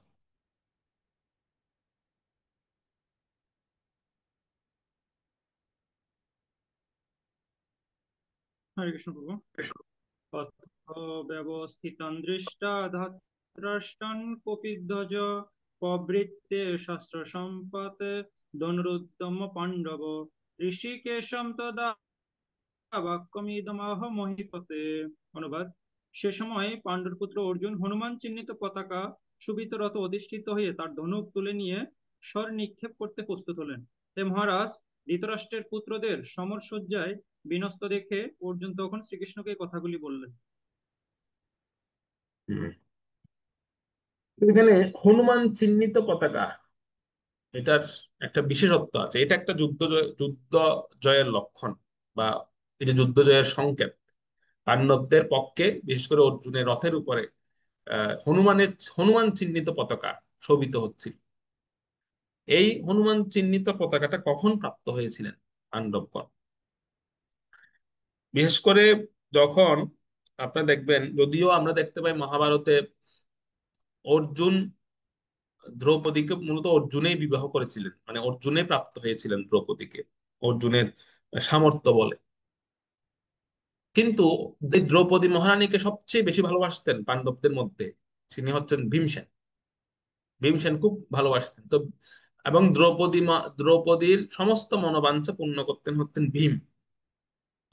তো একবার ওনারা তীর্থ ভ্রমণে গিয়েছিলেন, যখন ওনারা বনবাসে ছিলেন, তীর্থ ভ্রমণে গিয়েছেন, তখন বদ্রীনাথের ঠিক কাছাকাছি, তো বদ্রীনাথ ভগবান যেখানে আছেন, তো তার উপরেই একটা স্থান আছে, যে স্থানটার নাম হচ্ছে ব্রহ্মকুণ্ড বা ব্রহ্ম সরোবর, যেখানে ব্রহ্মকমল ফোটে, শতদল পদ্ম, মানে 100 পাপড়ি বিশিষ্ট পদ্ম ফুল যে জায়গায় ফোটে।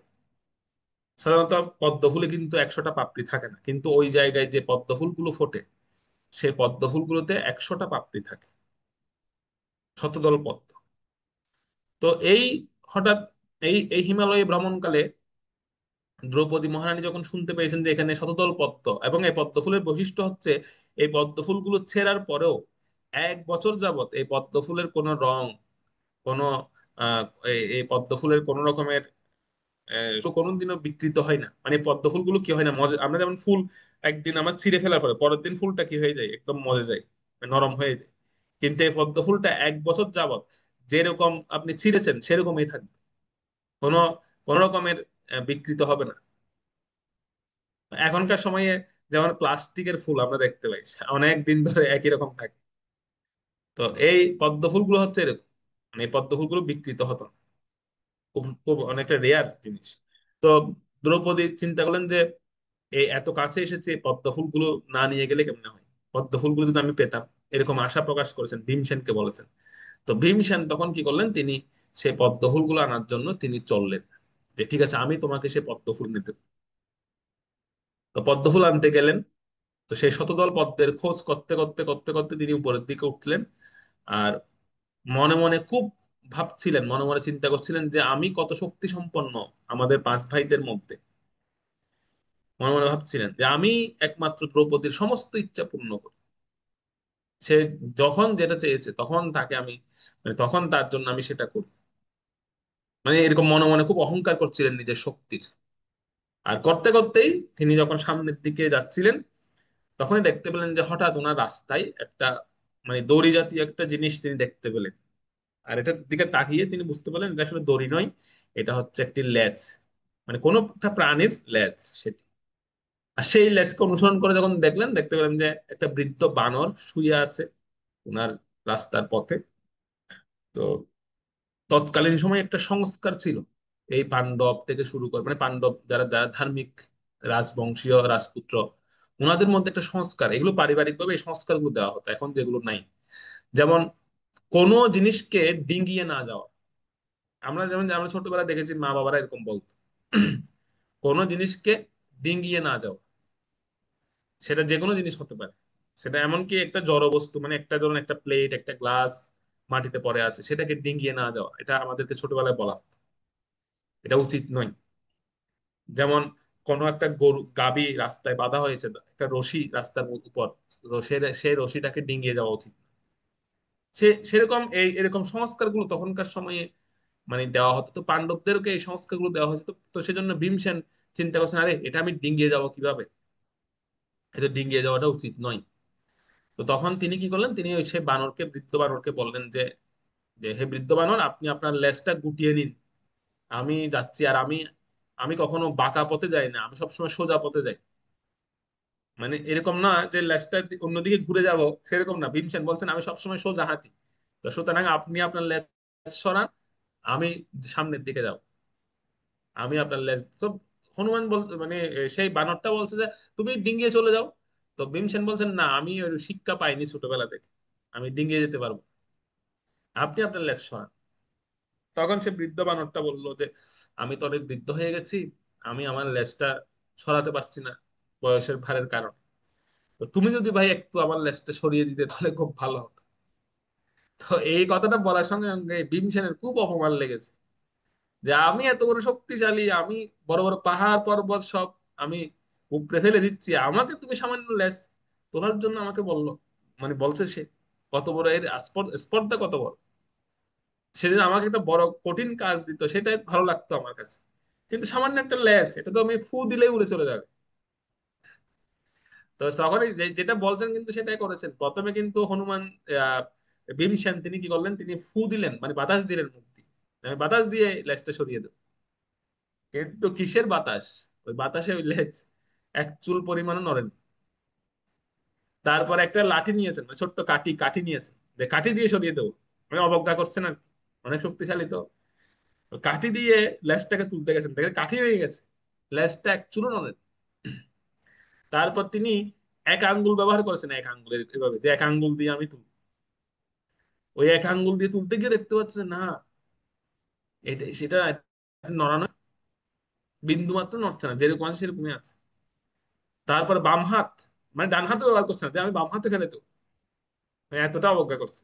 বাম হাত দিয়ে ধরেছেন, তা তো হচ্ছে, তারপর দুই হাত ইউজ করেছেন, সমস্ত শক্তি ব্যবহার করেছেন, কিন্তু সেই লেজকে তিনি নাড়াতে পারেন। তখন ভীমসেন বুঝতে পারলেন যে এ সাধারণ কোনো বানর নয়, নিশ্চয়ই কোনো বিশেষ কেউ। তখন তিনি প্রার্থনা করলেন করজোরে যে প্রভু আপনি আপনার স্বরূপে আসুন, আমি আপনাকে আপনার স্বরূপে দর্শন করতে চাই। তো তখন হনুমান, তখন সেই বানরটি ওনার স্বরূপে আসলেন, তিনি আর কেউ নন, তিনি হচ্ছেন পবন পুত্র হনুমান। তো হনুমানজি যখন দর্শন দিলেন ভীমসেনকে, ভীমসেন প্রণাম করলেন এবং প্রণাম করে বললেন যে আপনি তো পবন পুত্র, লোকে আমাকেও পবন পুত্র বলে, তো সুতরাং আপনি হচ্ছেন আমার বড় ভাই, আমার জ্যেষ্ঠ ভ্রাতা।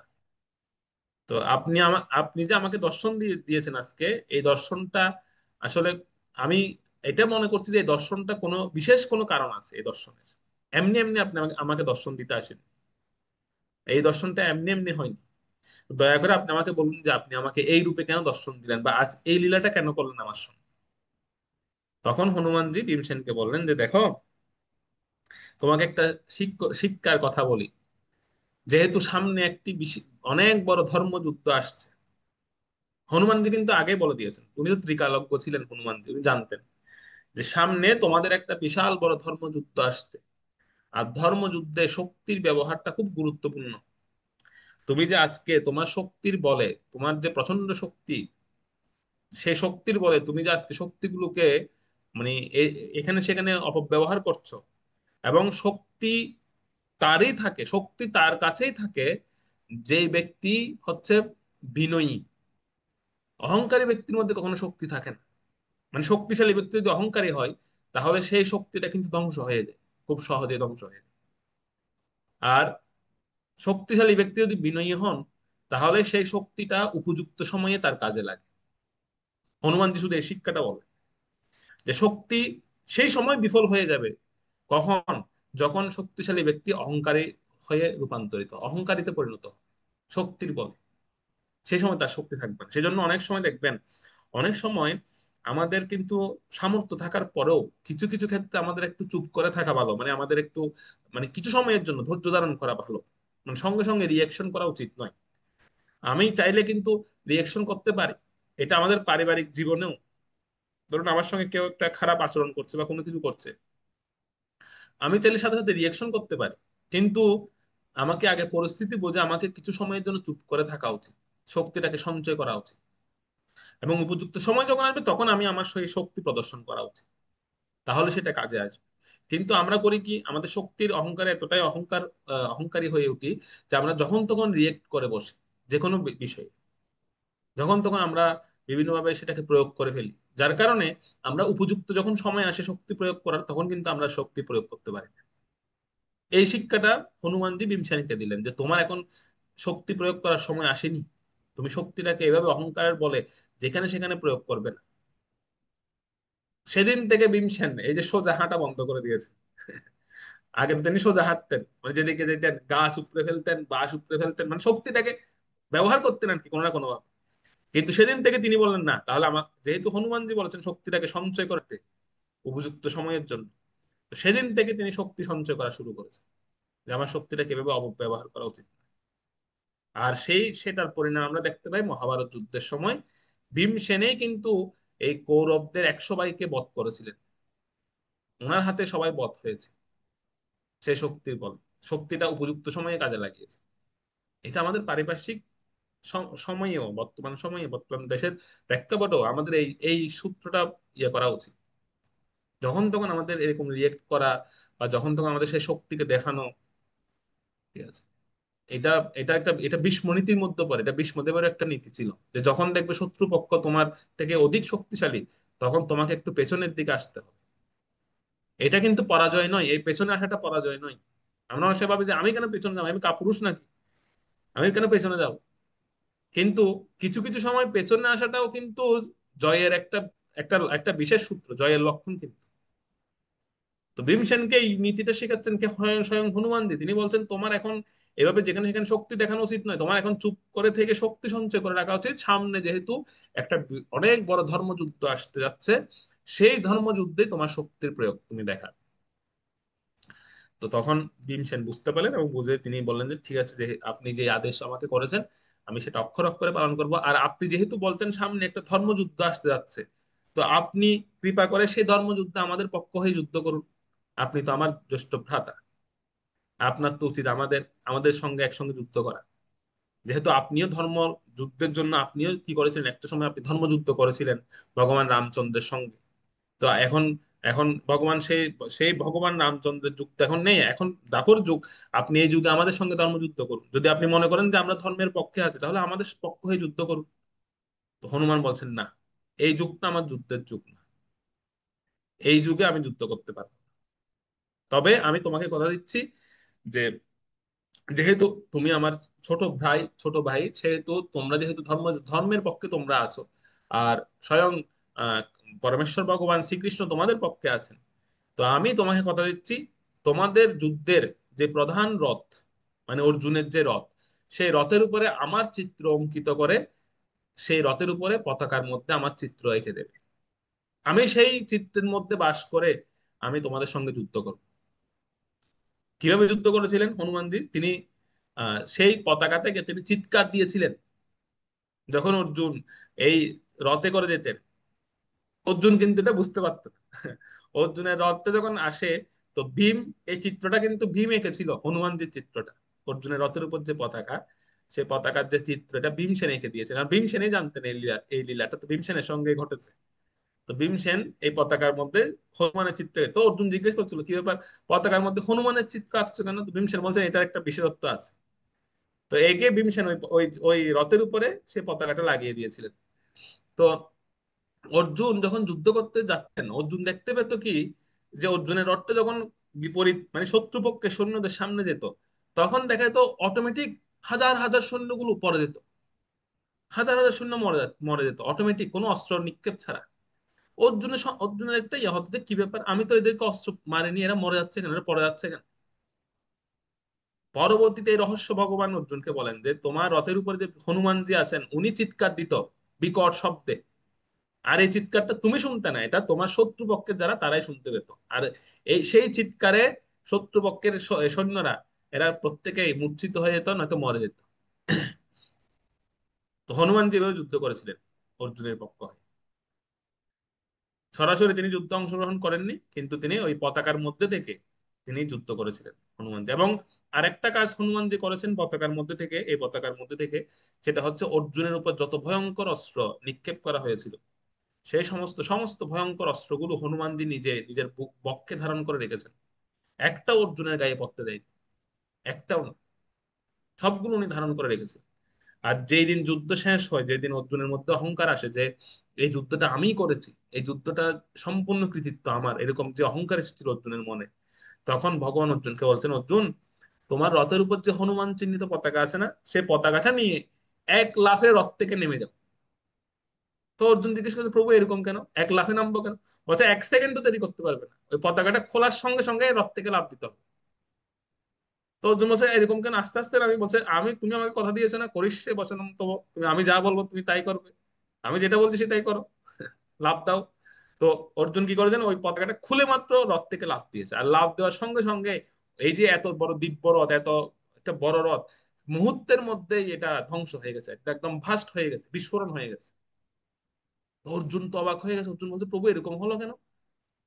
তখন রথের সেই পতাকা থেকে হনুমানজি বের হয়ে হনুমানজি দেখালেন যে ওনার বক্ষে এই যে ভীষ্ম, কর্ণ, দ্রোণাচার্য যে ভয়ঙ্কর ভয়ঙ্কর অস্ত্রগুলো অর্জুনের উপর নিক্ষেপ করেছিল, সমস্ত অস্ত্রগুলো তিনি নিজেই আটকে রেখেছিলেন, হনুমানজি আটকে রেখেছিলেন। আর যে হনুমানজি রথ থেকে নেমে গেছেন, ওই রথটায় পুরো বিস্ফোরণ হয়ে গেল, রথটা সম্পূর্ণ পাউডার হয়ে গেছে, ধ্বংস হয়ে গেছে পুরো। অর্থাৎ হনুমানজি রক্ষা করেছেন অর্জুনকে। আমরা দেখতে পেতাম মহাভারত যুদ্ধে, দেখবেন অর্জুনের রথকে উদ্দেশ্য করে কর্ণ তীর নিক্ষেপ করছে। অর্জুনের রথটা কিন্তু মাত্র পেছনের দিকে যাচ্ছে, কত ধরেন 1 হাত পেছনে যাচ্ছে, আর যখন অর্জুন নিক্ষেপ করতো তখন কর্ণের রথটা 7-8 হাত পেছনে চলে যেত। তো অর্জুন তখন খুব অহংকার করে কৃষ্ণ ভগবানকে বলতো দেখেছেন, হ্যাঁ, ভগবান বলছে আমার অস্ত্রে কর্ণের রথ পেছনে 5-6 হাত চলে গেছে, আর তার অস্ত্রে মাত্র আমি 1 হাত পেছনে এসেছি। তো ভগবান বলছেন এখন বেশি অহংকার করো না, যুদ্ধের পরে বুঝবে যে তোমার রথ কত পেছনে যেত। তো তখন ভগবান যুদ্ধের পরে অর্জুনকে বলছে যে তোমার রথ 10 হাত নয় 20 হাত পেছনে চলে যেত যদি হনুমানজি না থাকতো তোমার রথের উপর।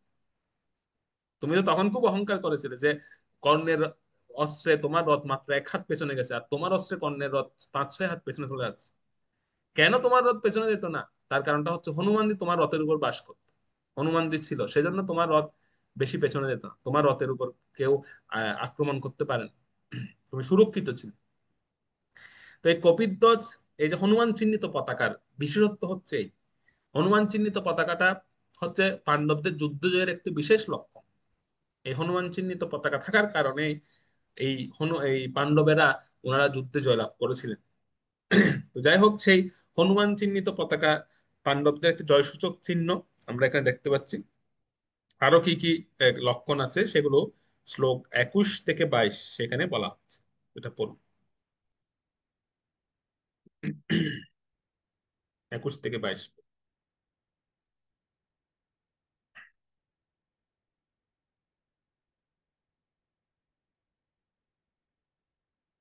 একজন পড়ুন, যে কেউ,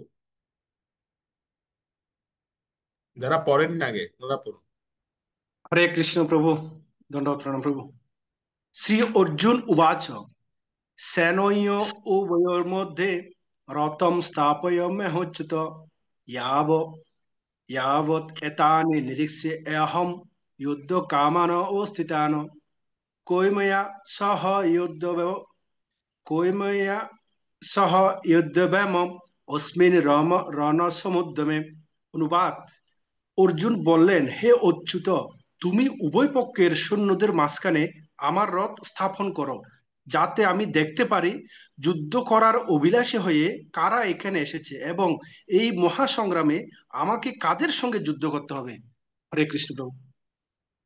হম তো এখানে অর্জুন জানতে চাইলেন, অর্জুন ভগবানকে বললেন যে হে অচ্যুত, এখানে ভগবানকে অচ্যুত নামে সম্বোধন করেছে। তো অচ্যুত নামের একটা বিশেষ আছে, অচ্যুত নামের একটা বিশেষ দিকও আছে। কেন? আমি প্রথমে বললাম যে প্রত্যেকটা নামের একটা বিশেষত্ব আছে, এগুলো একটা নামও কিন্তু অমূলক নয়, প্রত্যেক নামের একটা কারণ আছে, নির্দিষ্ট কারণ আছে। তো এখানে অর্জুন কেন ভগবানকে অচ্যুত নামে সম্বোধন করলেন? প্রথমত আমরা প্রেক্ষাপটটা দেখি। প্রেক্ষাপটটা হচ্ছে অর্জুন ভগবানকে বলেন যে আমার সঙ্গে কারা কারা যুদ্ধ করতে এসেছে, দয়া করে আপনি সেখানে আমাকে নিয়ে চলুন, আমাকে একটু দেখান। তো তখন এই এই নামে উনাকে সম্বোধন করলেন অচ্যুত নামে। অচ্যুত নামে সম্বোধন করার অর্থ হচ্ছে, অচ্যুত শব্দের অর্থ হচ্ছে যে ভগবান কখনো উনার ভক্ত বৎসলতা, উনি যে ভক্ত বৎসল, ভগবানকে বলা হয় ভক্ত বৎসল ভগবান, সেই ভক্ত বৎসল স্বভাব থেকে ভগবান কখনো চ্যুত হন না, সেজন্য ওনার নাম হচ্ছে অচ্যুত। ভগবান উনার ভক্ত বৎসল স্বভাব থেকে কখনো চ্যুত হন না। ভগবান যখনই বলেন যে আমি এই ভক্তকে আমি রক্ষা করব, এই কথা বলা মাত্রই তিনি তাকে রক্ষা করেন। এটা থেকে ভগবানকে কেউ চ্যুত করতে পারে না, বা কেউ এখান থেকে ভগবানকে পেছনে নিতে পারবে না। সেজন্য ভগবানকে বলা হয় অচ্যুত, তিনি কখনো চ্যুত হন। এই নামটার সঙ্গে মহাভারতের একটা কাহিনী নিহিত আছে। ঠিক এই যে সময় মহাভারতের যুদ্ধের উভয় সৈন্য যখন এই কুরুক্ষেত্রের মাঠে আসলেন যুদ্ধ করার জন্য তারা, তো আপনারা জানেন, আমরা দেখেছি যে কৌরবদের 11 অক্ষৌহিনী, পাণ্ডবদের 7 অক্ষৌহিনী, টোটাল 18 অক্ষৌহিনী সেনা যখন মুখোমুখি হলো, তো কুরুক্ষেত্রের মাঠটা তখন কম্পিত হচ্ছিল, পুরো কাঁপছিল। তো প্রথমে কৌরবরা শঙ্খধ্বনি করলেন, আর যেই কৌরবরা শঙ্খধ্বনি করেছেন কুরুক্ষেত্রের মাঠ কেঁপে উঠলো। তারপরে শঙ্খধ্বনি করলো কারা? পাণ্ডবেরা শঙ্খধ্বনি করলো, তাও কুরুক্ষেত্রের মাঠ ভয়ঙ্কর ভাবে কাঁপছিল তখন। আর এই কাঁপুনিতে কুরুক্ষেত্রের সেই মাঠে একটি বৃক্ষ ছিল, অনেকগুলো বৃক্ষ ছিল, তার মধ্যে একটা বৃক্ষ, যে বৃক্ষের মধ্যে একটা টুনটুনি পাখির বাসা ছিল। মানে একটা টুনটুনি পাখি সে বাসাতে বাস করত, আর সে মাত্র সদ্য ডিম প্রসব করেছে, ডিম পেড়েছে সে, দুটা ডিম পেড়েছে। আর যেই ডিম পেড়েছে, যখন এই শঙ্খধ্বনি হলো, কুরুক্ষেত্রের মাঠ কেঁপে উঠলো পুরো। তো সেই বাসা সহ, সে ডিম সহ ওই গাছ থেকে মাটিতে পড়ে গেল। আর পড়েছে কোন জায়গায় জানেন? পড়েছে এমন, দুই সেনার মাঝখানে গিয়ে পড়েছে সে ডিমটা। মানে দুই সেনা যে মুখোমুখি দাঁড়িয়েছে, সেই দুই সেনার মাঝখানে গিয়ে সে বাসাটা পড়েছে ডিম সহ। তখন টুনটুনি পাখি মনে মনে ভাবছে যে আমার কিছুক্ষণ পরে যুদ্ধ শুরু হবে, আর আমার এই ডিমগুলো শেষ অবস্থা, এগুলো নষ্ট হয়ে যাবে, ধ্বংস হয়ে যাবে। তো তখন সে দেখতে পেলো যে একটা, সেই দুই দলের মধ্যে থেকে একটা রথ মানে শ্বেত অশ্বচালিত রথ, একটা সাদা ধবধবে রথ সেই দুই দলের মাঝখান থেকে বেরিয়ে এসেছে, বেরিয়ে মাঝখানে এসে দাঁড়িয়েছে। আর সেই রথের মধ্যে দুইজন ব্যক্তি বসে আছে। একজন ব্যক্তি বলছে আমি যুদ্ধ করব না, সেটা হচ্ছে কে? এটা হচ্ছে অর্জুন। আরেকজন ব্যক্তি বলছে না না তুমি যুদ্ধ করো, না না তুমি যুদ্ধ করো। একজন বলছে যুদ্ধ করবো না, আরেকজন বলছে যুদ্ধ করো। তো টুনটুনি পাখিটা চিন্তা করছিল তখন গাছে বসে বসে, মা পাখিটা আর কি, মা পাখিটা চিন্তা করছে এই যে যুদ্ধ করবো না বলছে সে কত ভালো, সে চাচ্ছে না যুদ্ধ করতে, সে কত ভালো মানুষ, সে যুদ্ধ করতে যাচ্ছে না। আর যে ব্যক্তিটা বলছে তুমি যুদ্ধ করো যুদ্ধ করো, এ কত খারাপ, এ ভালোই না, এই বারবার ওকে পরাজিত করছে যুদ্ধ করার জন্য, যুদ্ধ করার জন্য। এই লোকটা সুবিধার না। মা পাখিটা বাসায় বসে বসে মানে গাছে বসে বসে এরকম চিন্তা করছে। একটা পর্যায়ে মা পাখিটা চিন্তা করছে আচ্ছা এই যে যে লোকটা বারবার যুদ্ধ করো বলছে, এই লোকটার নাম কি, এই আসলে কে? আর তখনই অর্জুন হঠাৎ করে তিনি ভগবানকে সম্বোধন করে বসলেন হে অচ্যুত, অচ্যুত নামে ডাকলেন ভগবান। তখন সে টুনটুনি পাখিটা বলছে ও এই এই যে এই ব্যক্তির নাম তাহলে অচ্যুত। মানে খুব খুব মানে অনেকটা অবজ্ঞার স্বরে বা অনেকটা বিরক্ত হয়ে সে মা পাখিটা বলছে এই এই জঘন্য ব্যক্তিটার নাম তাহলে অচ্যুত না, যে কিনা যুদ্ধ করার জন্য বারবার বারবার প্ররোচিত করছে। এই যে অচ্যুত বলেছে না পাখিটা, টুনটুনি পাখিটা যখন বলেছে যে অচ্যুত, এই অচ্যুত নামটাই ভগবান শুনে ফেলেছে, ভগবান শ্রবণ করে ফেলেছেন। ভগবান তখন বলছেন ঠিক আছে আমি তোমার বাচ্চাদের রক্ষা করার দায়িত্ব নিলাম, তোমার ডিমগুলোকে রক্ষা করার দায়িত্ব আমি নিলাম, যাও। যেহেতু তুমি আমাকে অচ্যুত নামে সম্বোধন করেছো, আসলে অচ্যুত নামটা কিন্তু ডেকেছে কিন্তু শ্রদ্ধা ভরে নয়, অনেকটা অশ্রদ্ধা নিয়ে এবং অনেকটা সে মানে ঘৃণা ভরে নিয়েছে, যেহেতু ভগবান বারবার যুদ্ধ করার জন্য বলছিল অর্জুনকে। তারপরে ভগবান দেখুন ভগবান কত কৃপালু, যে ভগবানকে যদি কেউ ঘৃণা ভরেও ডাকে ভগবানের নাম উচ্চারণ করে, ভগবান তার প্রতি অনেক কতটা কৃপালু হয়। ভগবান তখন বললেন ঠিক আছে তোমার তোমার বাচ্চাগুলোর দায়িত্ব আমি নেব, মানে মনে মনে ভগবান বললেন। তো পাখিরা তো গাছে বসে কান্না করছে। তো একটু পরে আপনারা জানেন যে একটু পরে অর্জুন ভগবানের কথা শুনেছেন, ভগবান বলেছেন যে ঠিক আছে ও দূর হয়ে যায়, এবং অর্জুন গান্ডীব ধনু তুলে নেন আর অর্জুন যুদ্ধ শুরু করেন। তো যখন যুদ্ধ শুরু হয়ে যায় তখন পাখিটা তো নিশ্চিত ধরে নিয়েছে যে আমার ডিমগুলো শেষ হয়ে যাবে, কারণ এত ভয়ঙ্কর একটা যুদ্ধ, বড় যুদ্ধ। তো যখন প্রথম যুদ্ধ শুরু হয় তখন অর্জুন প্রথম বাণ যখন বের করেন মানে নিক্ষেপ করার জন্য, প্রথম বাণটা অর্জুনের প্রথম বাণ। তো অর্জুনের সঙ্গে তখন যুদ্ধ করতে আসে হচ্ছে কৌরব পক্ষের যে হস্তি দল, মানে হাতিদের, হাতিদের যে দল, হাতিদের যে সৈন্যটা সেনাবাহিনী, সেই হাতিদের সেনাবাহিনীটা যুদ্ধ করতে আসে অর্জুনের সঙ্গে প্রথম। তো অর্জুন তখন উনার প্রথম বাণটা নিক্ষেপ করছেন। তো ভগবান তখন বলছেন অর্জুন তুমি তোমার প্রথম বাণটা নিক্ষেপ করবে ওই যে হাতি আসছে না দেখতে পাচ্ছ, সেই হাতির ঘন্টার মধ্যে নিক্ষেপ করো, ঘন্টার মধ্যে মার।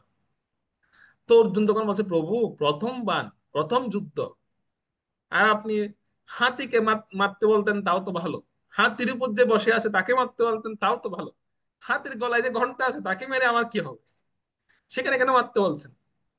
মানে জানেন না, মানে একটা জিনিস আছে না যে প্রথম যে কোনো জিনিস, প্রথম জিনিসটা যদি এরকম হয়, মানে প্রথম জিনিসটা আমরা যে প্রথম বানে প্রথম বলে ছক্কা, এরকম একটা কথা আছে না। তো অর্জুন তখন চিন্তা করছে, অর্জুন বলছে আমাকে প্রথম বানটা আমি নিক্ষেপ করছি, আপনি সেটা বলবেন যে হাতিকে মারার জন্য বা হাতির উপরে যে বসে তাকে মারার জন্য, সেটা না বলে আপনি হাতির গলায় ঘন্টাতে আঘাত করতে বলছেন কেন?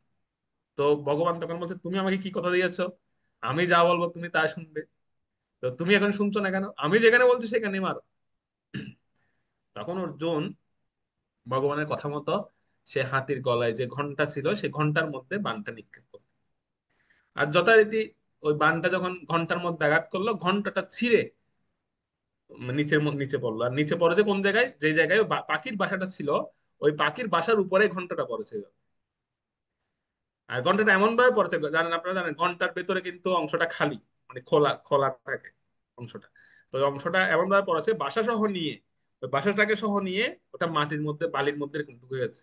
অনেক ভারী, তো অনেক বড় ঘন্টা, সেই ঘন্টাটা যখন পড়েছে ওই বাসাটা সহ নিয়ে ঘন্টাটা নিচের দিকে ঢুকে গেছে। তাহলে বাসাটা সেফ হয়ে গেল একদম। এবার 18 দিন এই এই দৃশ্যটা কিন্তু ওই পাখিটা দেখতে পাইনি, পাখিটা তো অনেক দূরে গাছে বসে আছে, সে সেখান থেকে দেখতে পাচ্ছে। সে তো ধরে নিয়েছে যে এত বড় একটা মহাযুদ্ধ, তার নিশ্চয়ই তার দিনগুলো এতক্ষণে শেষ। তো পুরো 18 দিন ধরে যুদ্ধ হয়েছে সেই কুরুক্ষেত্রের মাঠে। কত কত বড় বড় বড় যোদ্ধারা মারা গিয়েছে, ক্ষত্রিয় রাজারা মারা গেছে। তো ক্ষত্রিয়দের রক্ত হচ্ছে গরম, একদম ক্ষত্রিয়দের রক্তের ইয়েটা হচ্ছে গরম, খুবই গরম এদের রক্ত। তো তাদের রক্তগুলো সেই যুদ্ধক্ষেত্রের মধ্যে প্রবাহিত হয়েছে, নদীর মতো প্রবাহিত হয়েছে তাদের রক্তগুলো। তো সেই রক্তগুলো ওই ঘন্টাটা যেখানে পড়েছে, ঘন্টার চারিপাশ দিয়ে বয়ে গেছে ক্ষত্রিয়দের রক্ত। আর এই রক্তের তাপে, মানে রক্তের হিটে, ওই ভেতরে বাচ্চাগুলো ডিমগুলো ফুটে বাচ্চা হয়ে গেছে। আর 18 দিনের দিন যখন আহ অশ্বত্থামাকে যখন অর্জুন, মানে ভগবান মানে ধরার জন্য রথ চালাচ্ছিলেন, অশ্বত্থামা যখন পাণ্ডবদের সন্তানদেরকে রাতের অন্ধকারে হত্যা করেছে, হত্যা করার পরে যখন অশ্বত্থামা রথ নিয়ে পালাচ্ছিল, তখন অশ্বত্থামার পেছন পেছন অর্জুনও অশ্বত্থামাকে ধরার জন্য রথ নিয়ে যাচ্ছিলেন। তো অশ্বত্থামার রথের চাকার সঙ্গে লেগে ওই ঘন্টা, মানে যে ঘন্টাটা ছিল ওখানে মাটির মধ্যে ঢুকে গিয়ে, ওই ঘন্টাটা অশ্বত্থামা রথের চাকার সঙ্গে লেগে উল্টে যায়। আর যেই উল্টে যায় ঘন্টাটা, হঠাৎ সেখান থেকে যে বাচ্চাগুলো ফুটে ডিম থেকে ফুটে বাচ্চা হয়েছিল, সে বাচ্চাগুলো হঠাৎ সূর্যের আলো বিভিন্ন দেখতে পেয়ে, তাপ দেখতে পেয়ে বাচ্চাগুলো সেখান থেকে চিৎকার করে, চি চি চি করে চিৎকার করছে। আর সাধারণত মা পাখি, হাজার যত কিছুই হোক, মা পাখি বাচ্চার শব্দ কিন্তু শুনতে পায়। তো মা পাখিটা গাছ থেকে বসে চিন্তা করছে, কি ব্যাপার, যুদ্ধক্ষেত্রে এরকম ছোট বাচ্চার আওয়াজ কোত্থেকে আসছে, মানে পাখির শব্দ কোথা থেকে আসছে। দৌড়ে গিয়েছে দেখার জন্য। আর গিয়ে দেখতে পাচ্ছে তার বাসাটা, সেই ঘন্টার নিচে তার বাসাটা পড়ে আছে। আর সেখানে তার ডিমগুলো ফুটে বাচ্চা হয়ে গেছে। তখন পাখিটা চিন্তা করছে, এত বড় একটা মহাযুদ্ধ সংগঠিত হলো, এই মহাযুদ্ধে আমার ডিমগুলো এভাবে অক্ষত থাকলো কিভাবে, আবার ডিমগুলো ফুটে বাচ্চা বের হলো কিভাবে, চিন্তা করতে শুরু করেছে সে। আর ঠিক তৎক্ষণাৎই ভগবান তার সামনে প্রকাশিত হলেন। ভগবান তার সামনে এসে সে পাখিটাকে বললেন যে, হে হে পাখি, তুমি আমাকে অচ্যুত একটা নামে সম্বোধন করেছো, তুমি জানো না সেই নামের অর্থ কি, বা সেই নামের শক্তি কি তুমি জানো না। তুমি কেবল আমাকে সেই নামে সম্বোধন করেছিলে, অচ্যুত নামে সম্বোধন করেছিলে। আর অচ্যুত নামের অর্থ হচ্ছে এই যে, কেউ যদি আমাকে অচ্যুত নামে ডাকে, আমি সেই ভক্তকে রক্ষা করার জন্য প্রতিজ্ঞাবদ্ধ হই, সংকল্প করি আমি, এবং আমি সেই সংকল্প থেকে কখনো সরি না। সেজন্য ভগবানকে কেউ অচ্যুত নামে সম্বোধন করে, ভগবান সে ভক্তকে রক্ষা করেন ভগবান।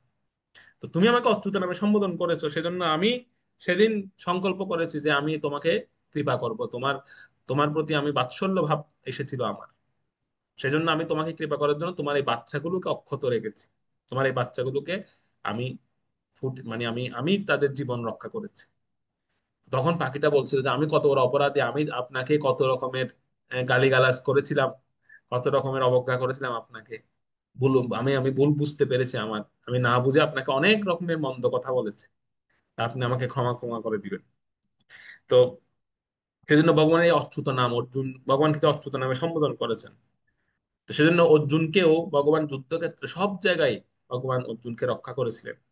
অর্জুনকে যে কোনো কিছু থেকে অর্জুনকে ভগবানই রক্ষা করেছে। সেজন্য এই অচ্যুত নামটা খুব, মানে ভগবান হচ্ছে ভগবান ভক্ত বৎসল। আর ভক্ত বৎসলতা থেকে ভগবান কখনো পেছনে যান, পিছপা হন। সে অচ্যুত নামটা হচ্ছে এরকম। তো এই অচ্যুত নামে অর্জুন ভগবানকে সম্বোধন করে বললেন যে, হে এখনো পর্যন্ত, আচ্ছা আপনাদের এই জিনিসটা বলতে ভুলে গেছে, এখনো পর্যন্ত কিন্তু সেই ঘন্টাটা আছে। আমরা যখন ট্যুরে যাই, তীর্থে যাই, তীর্থে আমরা যখন কুরুক্ষেত্রে যাই, তখন আমরা এই মন্দিরটাতেই থাকি, মানে যেখানে এই ঘন্টাটা পড়েছিল হাতির গলা থেকে। আমরা আমরা যখন ট্যুরে যাই তখন আমরা এই মন্দিরটাতে উঠি সব সময়। এটা ঘন্টা মন্দির নামে কুরুক্ষেত্রে প্রসিদ্ধ। ব্রহ্ম সরোবরের একদম পাশে ঘন্টা মন্দির, বা বর্তমানে বিরলা মন্দির বলে এটাকে। তো ঘন্টাটা এখনো পর্যন্ত, সেই ঘন্টাটা আছে যে ঘন্টাটা হাতির গলা থেকে খসে পড়েছিল, সেই ঘন্টাটা ওখানে রাখা হয়েছে। এবং পার্থসারথী একটা মন্দির আছে সেখানে। তো সেখানে গেলে আপনারা সেটা দর্শন করতে পারবেন, সে মন্দির। তো এই যে অচ্যুত নামে ভগবান অর্জুনকে বলেন যে, কারা কারা যুদ্ধ করতে এসেছে আমি একটু দেখতে চাই, দর্শন করলেন। 23 নাম্বার শ্লোক এবং অনুবাদটা পড়ুন। 23।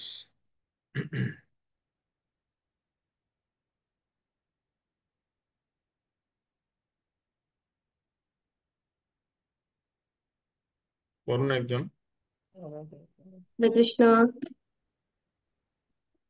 বলুন। প্রভু অনুবাদ নাকি শ্লোক সহ? শ্লোক সহ, শ্লোক এবং অনুবাদ।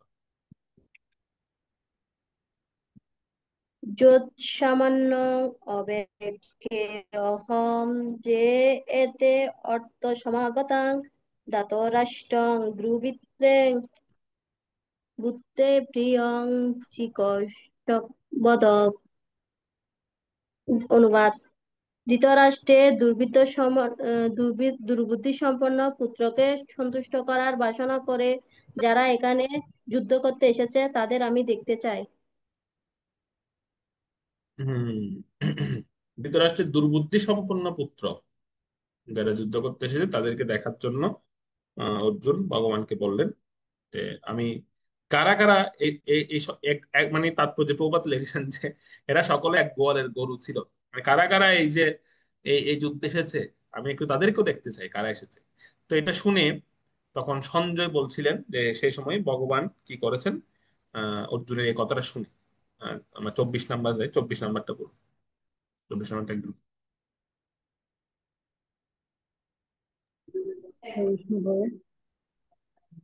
সঞ্জয় উবাচ এবমুক্ত ঋষিকেশ গুরকেশন ভারত সেনোয়োর্ভয়োর্মধ্যে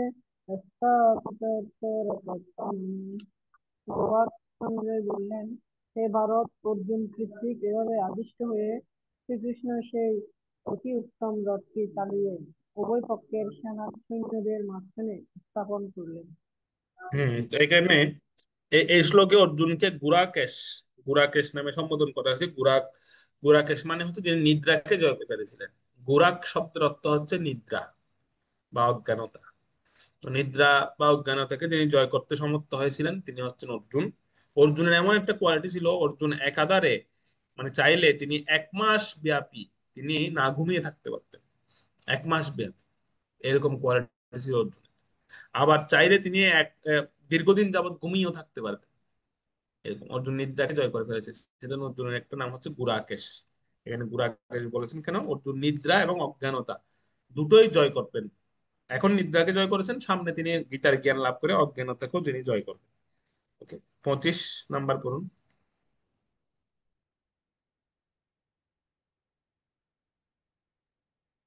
কাদেরকে দেখলেন সে প্রসঙ্গটা বলা। 25 নাম্বার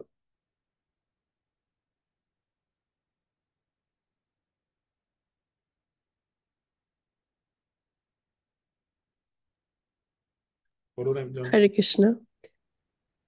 ভীষ্ম দ্রোণ প্রমুখত সর্বেষাং চ মহীক্ষিতাম উবাচ পার্থ পশ্যৈতান সমবেতান কুরুনিতি। অনুবাদ: ভীষ্ম দ্রোণ প্রমুখ পৃথিবীর অন্য সমস্ত নৃপতিদের সামনে ভগবান ঋষিকেশ বললেন, হে পার্থ, এখানে সমবেত সমস্ত কৌরবদের দেখো।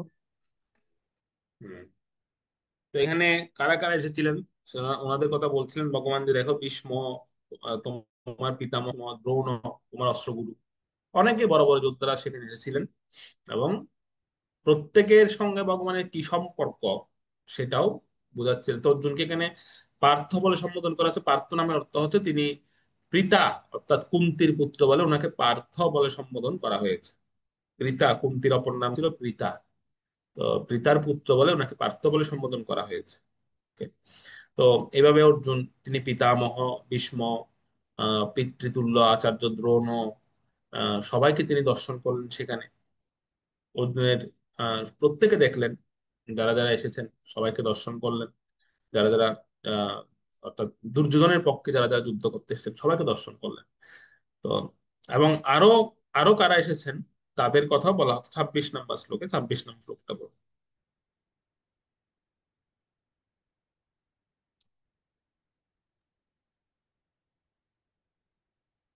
হরে কৃষ্ণ প্রভু। তত্র অপশ্যৎ স্থিতং পার্থ পিতৃন অত পিতামহান আচার্যান মাতুলান ভ্রাতৃন পুত্রান পৌত্রান সখিনস্তথা শ্বশুরান সুহৃদশ্চৈব সেনয়োরুভয়োরপি। অনুবাদ: তখন অর্জুন উভয় পক্ষের সেনাদলের মধ্যে পিতৃব্য, পিতামহ, আচার্য, মাতুল, ভ্রাতা, পুত্র, পৌত্র, শ্বশুর, মিত্র ও শুভাকাঙ্ক্ষীদের উপস্থিতি দেখতে পেলেন। তো যুদ্ধক্ষেত্রে যে সমস্ত আত্মীয় স্বজনরা এসেছিলেন, বন্ধুবর্গ এসেছিলেন, পিতৃবর্গ এসেছিলেন, বা পিতামহরা এসেছিলেন, গুরুগণ এসেছিলেন, তারপরে মাতুলরা এসেছিলেন, সবাইকে এক এক এক করে অর্জুন দর্শন করলেন সেখানে। দুর্যোধন আদি ভাইদেরকে দর্শন করলেন। তারপরে পুত্রতুল্য যারা দুর্যোধনের পুত্র, লক্ষণ আদি অন্যান্য সবাইকে তিনি দর্শন করলেন। অশ্বত্থামার মতো বন্ধুকেও তিনি দেখলেন। কৃতবর্মা আদি সবাইকে তিনি দর্শন করলেন। শত্রুপক্ষে মোটামুটি যারা এসেছেন সবাইকেই তিনি দেখলেন যে প্রত্যেকেই ওনার সঙ্গে কোনো না কোনো আত্মীয়ের বন্ধনে যুক্ত, নয়তোবা ওনারা কোনো না কোনো ভাবে অর্জুনের সঙ্গে কোনো না কোনো সম্পর্কে ওনারা সম্পর্কিত। মানে বেশিরভাগই হচ্ছে অর্জুনের আত্মীয় স্বজনরা, বেশিরভাগ অপর পক্ষে যারা যুদ্ধ করতে এসেছে বেশিরভাগ হচ্ছে অর্জুনের আত্মীয় স্বজন। তো এটা দর্শন করে পরবর্তীতে অর্জুনের কি ভাব হয়েছিল, বা অর্জুন এই যে যুদ্ধ না করার যে যুক্তিগুলো আছে সেই যুক্তিগুলো আমরা পড়বো পরবর্তী 27 নম্বর শ্লোক থেকে। আপনাদের পড়া থাকবে 27 নম্বর শ্লোক থেকে আমরা একদম এই অধ্যায়ের শেষ পর্যন্ত, প্রায় নয় 46 পর্যন্ত শ্লোক আছে। পরবর্তীতে আমরা 46 শ্লোক পর্যন্ত পড়বো 27 নম্বর শ্লোক থেকে। ওকে। তো সেখানে অর্জুনের প্রসঙ্গে আমরা জানবো যে অর্জুন আরো কি কিভাবে অর্জুন যুদ্ধ যে করবেন না, বা অর্জুন যুদ্ধ না করার যে সিদ্ধান্ত নিচ্ছেন, সেটার আসলে কতটা যৌক্তিকতা আছে সেই প্রসঙ্গে আমরা পরবর্তী 27